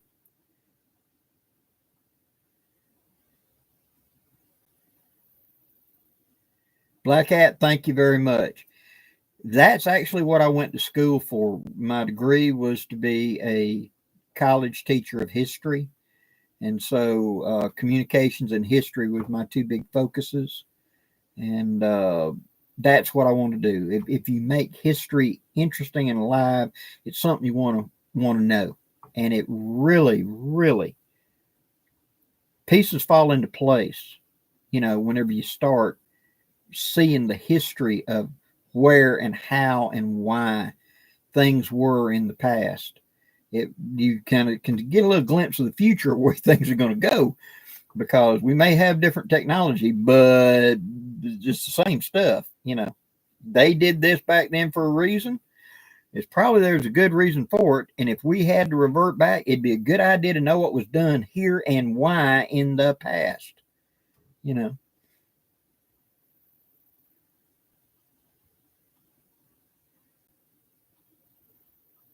Gray Wolf, yeah, there's a lot about accepted timelines that don't make sense. History, well, scientific, okay? Back up until the mid 1800s, the vast amount of what we would call scientific discoveries and research is usually some rich cat that's got nothing better to do than to study butterflies or whatever, you know. Everybody else is working for a living, usually spending 10 plus hours per day trying to grow food, harvest food, preserve food, etc. That was a 9 to 5 all day job, just trying to preserve your next meal for the average people. And only the rich aristocracy that had money could afford these lofty pursuits. Plus, books were not common and were very expensive. And so they wanted to really get into that. Well, they started making these discoveries. You know, the Cyclops that we know from history. The Cyclops is actually a mammoth skull. The big hole in the middle where the trunk comes out, they thought that was an eyeball. They found them in Greece, so that was a Cyclops. And they found bones that we today would know would be dinosaur bones, but they didn't yet know they were dinosaurs. And so these lofty, rich intellectuals were making guesses. And sometimes they were wrong and right, and sometimes, boy, they're out there. And so they were publishing in these papers and making sensational headlines about we've discovered the whatever. And the scientific community had got egg on its face so many times, or they believed Sir Duke whatever, and then it turned out he made it all up. And so they said, okay, yea, verily, here is the picture. That the first people were Clovis people in North America. Period. Dead stop. Below this black line that you find in the soil, you have Clovis. Don't dig any further down. There's nothing there. Dead stop. Don't do it. And then if you were an academic, an actual accredited archaeologist, and you dare to dig below it and you found something, you'd be ridiculed, heckled, and forget your funding. Nobody would fund you. You're out of a job. And so archaeologists wouldn't mention things they found. Yes, this line, and that's the stop point. Don't go any deeper. It's only been in the last 15 years that we've clawed back where you had absolute, irrefutable proof, peer-reviewed to the nines, And this is actually there. You know, they was a place called we've heard about, like I said, the Clovis people. They made that special spear point, and they found them in Clovis, New Mexico, and they said they came across a land bridge. In the 1990s, we got into Siberia after the breakup of the Soviet Union, and we went in there to prove Clovis culture. We'll find where these people came from, and we found absolutely nothing. Everybody over in that part of the world was using bone and little bitty flakes. Nobody was making great big old huge harpoons. Nobody. But in southern France, you had the Salutrians, and you line up a Clovis point and you line up a Salutrian laurel leaf, and you see where they came from. They came from Europe. Well, there was no land bridge. No, but there was ice between North America and Europe, around Greenland and all like that. They followed that. They hunted on the ice. They hunted walrus. That's what the Clovis was, a reloadable spear. So that, you know, think about it. Clovis hunted big game like woolly mammoths and stuff. Spoiler alert. Me, you, and 10 of our friends are going to go up to this 5-ton woolly whatever, and we're all going to, on the command, throw our little spears, and it's going to stick, and then we're going to run like hell, you know, because he's going to stomp you. He's got to bleed out. He just don't go, he's got to bleed out. I don't care if there's 20 spears in him. Well, it's 30 miles from home to where he stays at. How many spears you bringing? But that's the beauty of the Clovis. You had a short 10-inch long shaft with that spearhead mounted in it, and then you had a throwing spear, 2 of those. And in the end of that throwing spear, there's a socket. And you'd take that spear point and stick it in there with pitch, and it'd stick. So now when the 10 of us sneak up and at the command, we all throw them, and whop, they go into him, and then he jumps and everything, and the spear falls off, leaving the spearhead stuck in him to saw through the meat and do more damage. And we pick up the now spear shaft and reload it. It's a reloadable spear. And then somebody like us actually figured out they hunted walrus. It's a harpoon. They just took it on land. The reason I bring this up, I'm in Dale County, Coffee County, Alabama. There are more Clovis sites in Dale County, Alabama than in all the Rockies combined. It was a Southern Indian. They've only in the last 10 years kind of begrudgingly admitted when they started putting them on all the charts. You go, well, yeah, there is a whole lot more of them down there than there is out west. And it don't make sense they just migrate and never stop and went straight to the south. And the south is eat up all the way up through Virginia. And there's a place up there called Texas Hill, Virginia, that they found a site beyond that magic 12,000 years ago. And they finally got it documented at 23,000 years ago. And that kind of broke through. And then a lot of these archaeologists came out and said, well, wait a minute. I've got this research I did 15 years ago and I didn't tell anybody about it, but I'll show it to you now. And they went to finding, and the dam has opened up.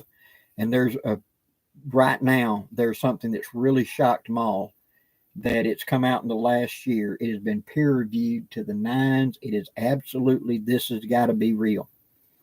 And it's where a Columbian mammoth was butchered. It's laying on its side, and someone had taken one of its long tusks and turned it and stuck it in a hole to stick up, obviously so that they could see it in the snow if the carcass got buried in snow. And the big old Columbian mammoth is laying there, and this bone between the knee and the shoulder, this ham on both sides is gone. The rest of the carcass is there. So they butchered it. They took them big hams off, and they marked it by putting up that huge tusk as a signpost so they could come back. The bones show mark of being butchering, where they're taking stone tools and cutting tendons and stuff. This was not a dire wolf. This was a human did this. The date on it, 300,000 years ago. They don't even know what kind of human did it yet. That's the farthest back we know right now. Hello, Dakota. So therefore, we don't know. The floodgate is just now opened up. Remember, the Smithsonian sent an expedition to the Grand Canyon in like 1913, 1914, where they claimed they had found an underground city that had a Buddha in it. It looked like Buddha, whatever the deity was, and it was a huge underground city with hundreds of chambers and everything. And they did 2 expeditions. The Smithsonian sent like 100 people with pack horses and everything out there, and they did 2 expeditions, documented everything, and then it just disappears. We got their analysis. We know what they did, but the location was being kept secret. That's from the 19 teens in somewhere in the Grand Canyon. We don't know of any city in the Grand Canyon, yet there they are. So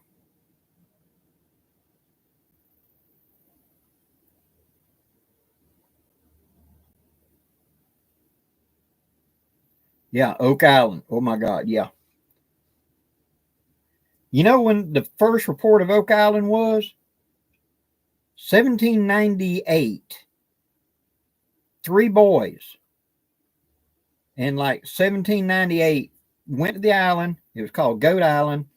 They found a depression. They saw a pulley hanging up on a tree, and they had ideas of pirates. They dug down 10 feet and they hit planks.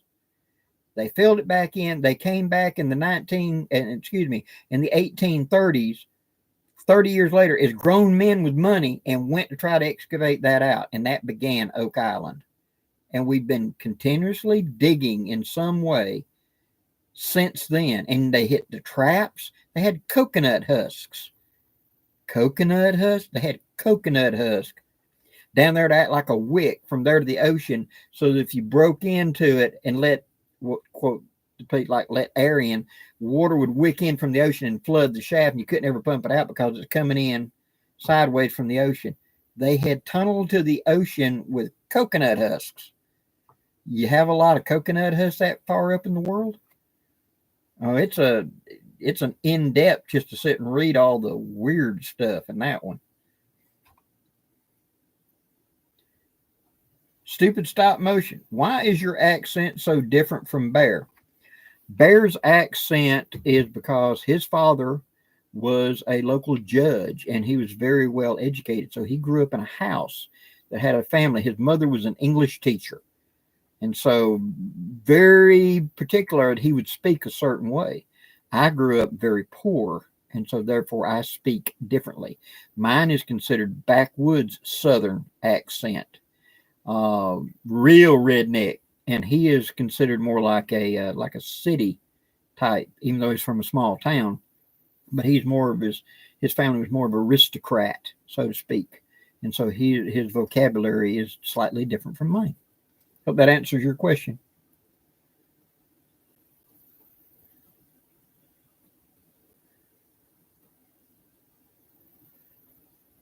Oh yeah, Peking man was faked, and that was the thing. They had egg on their face so many times where they had believed this person, and they was not, and it turns out to be fake.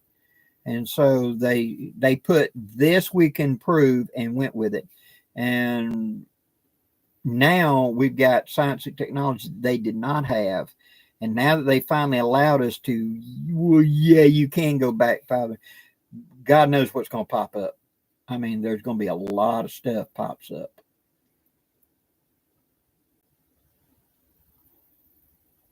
Oh, yeah. Dance with Empty. Can you imagine the profit the privateers made before and a European government discovered it? Exactly. A lot of the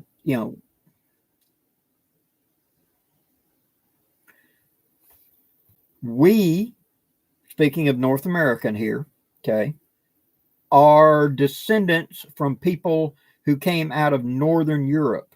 One of the biggest factors that caused the Dutch, the German, and all of them to migrate into now what is New England and all was the medieval ice age from the 1300s to the 1800s. And it was bloody cold up there. That's what caused the Vikings, because it got cold and they couldn't grow enough food. And so they had to go a Viking.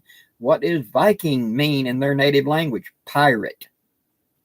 Okay. They went and looted and stuff, and they took it to the Middle East and sold it. And so that type of thing occurred. Southerners, we're from Scotland and Ireland. They brought them into Georgia. The first colony down here in the South to form Georgia in early 1700. I think it was 1710, maybe 1717. The Yamasee Indians over here at the Georgia-Florida corner with Alabama rose up and went up and burned a lot of English towns. We figured the Spanish put them up to it. And the governor of South Carolina wrote a letter to the king saying, quote, we need some trash people as a buffer zone between the Indians, the Spanish, and the French. Because remember, the French had just moved in about 1700 and started down here. So you had Florida was Spanish, and then what is now Alabama west was Louisiana, and then from there up was English. And so they said, we need some trash people. So they sent Irish over. They didn't ask you if you wanted to go. The lairds just showed up and said, pack up the village, you're leaving. And they brought, I think it was like 5,000 of them into middle of Georgia, what is today Georgia. And they were terrified. They didn't want to be there. They were absolutely terrified. They were scared they were going to be eaten by cannibals. I mean, it did not work. And after like 2 or 3 years, they finally, the crown just gave in and let them go north. They took them up to Charleston or up to Boston or up to Philadelphia and let them go into those areas. And there was a commander in the English army called Oglethorpe. He said, let me bring Highlanders down here instead. Now you got to understand, a Highlander is a Viking descendant living in northern Scotland who is not loyal to the King of England or the King of Scotland. He's only loyal to his clan chief, his local war leader. They were Viking descendants that had stayed there after the Viking Age had ended. They had married into what we call Low Scots or the Irish. And these people became known as the Highlanders. And they couldn't get rid of them. They tried burning them out, breeding them out, and couldn't do it. And so Oglethorpe and them said, go get them and bring them. That's how my family got here. That was the Mac Thomases that were part of Clan Hatton in northern Scotland, the Great Glen. They asked for them by name because they were really good fighters, and they had been part of a larger group of families called Clan Hatton. We'd say Chatton, but the C was silent, and they were hired. We find records going back to like the 900s talking about my family, and it was they were either being hired to fight or hired to stay out of a fight and be like a security force where 20 or 30 small clans had banded together to keep the big clans out. We were like their shock troops. And so Oglethorpe asked for them by name. And so they came up there and they told them, said, hey, we're going to war with France and we want to hire you guys to go to war. We want every able-bodied man. And so they hired the entire Clan McThomas. And they marched them to ships. And then they delayed several days. And about 10 or 15 days. And they loaded them up on ships. And they started south. And they went south. And they went south. And then they turned and started going west. Well, they might not be that bright, but they can figure out we're not heading toward France. And so they took over the ship, pulled weapons on the captain, took over the ship. He opened up his sealed orders, and that's when they were told that all their women and children had been rounded up after they left and had been sold into slavery, and they're going to America. And you can kill this captain, you can take over this ship, but your women and children are 3 days ahead of you heading to America. So we came to America and were sold into slavery and in Charleston. And they brought them into the middle of Georgia. And if you look around Macon, there's a place there near Macon, you say Inverness and Darren and all these Scottish names. That was the first group of these Highlanders that came in. And the Indians down here said they don't act like Englishmen. They act more like Indians. And English guys were arrogant. But the Highlanders, they loved their women, they loved their guns, they loved their dogs, they loved their horses, they liked to drink, and they liked to fight. What's not to like? And so they adapted very, very quickly. And see, that's the 1730s, okay?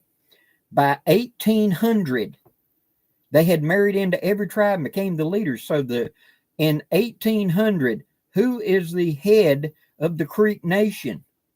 Billy Bowles. He was only 1/8 Indian. Who's the replacement head of him? Red Eagle. His real name was McGilvray. He was only a 16th Indian. The head of the Choctaws was a Scot. The head of the Chickasaws was a Scot. The head of the Alabama was a Scot. As their indentured servitude ran out, they went in and married into the Indian nation, became traders. That's what my family did. And so that's the reason the Southern accent is a Gaelic Scottish type. We married in, and they're clannish. They all stayed together. Not talking about like Ku Klux Klan, clannish. You know, someone wrote about my family in the 1930s. He said they are the best friend and the worst enemy you can ever have. They will fight to the death for the most minor acquaintance, and yet, for all the tea in China, refuse to cross the street. You know, they are just a bullheaded, arrogant, good fighters, and if you make one mad, they all turn on you. That was written about my family in the 1930s. So yeah, we're Scottish and Indian mixed.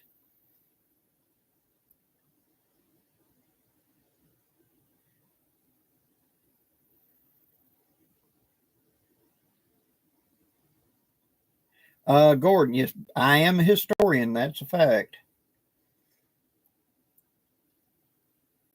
But now we're going to wind it up. I've talked longer than anything, but I come by it naturally because my grandmother, bless her soul, Amanda, her name was Amanda Cutts.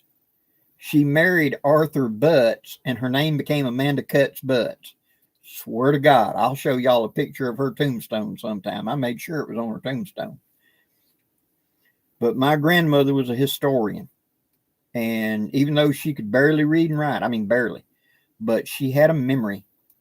And she told me stories about the old South and the old ways and everything.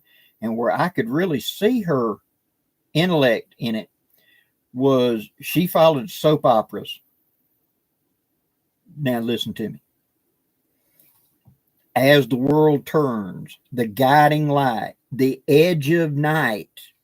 She was listening to them when they were radio programs in the 1930s. And so you didn't dare ask my grandmother, well, what's going on the edge of night? She'd start at 1931 and bring you up to speed. She knew every episode, every actor. And if this actor had played this part for a year or two on this soap opera and had left and gone to another network and was playing on another soap opera, well, that's really Doug Rogers. He secretly left town in disgrace, and he's living under this. Granny knew those things. So I come by it honest for my granny. Well, guys, I hope it's been entertaining and you've enjoyed it. And that's 2 hours and 28 minutes. That's the longest we've run in a while. Guys, I want to say thank you to all of you for coming in and dropping in and all the comments and stuff. Chris Bird, what knife does she use on them butts? But good night to everybody. Remember, I'll be at my gathering next week, so it'll be 2 weeks till we have another one. Till next time, guys, God bless, be safe, and I'll catch you next time.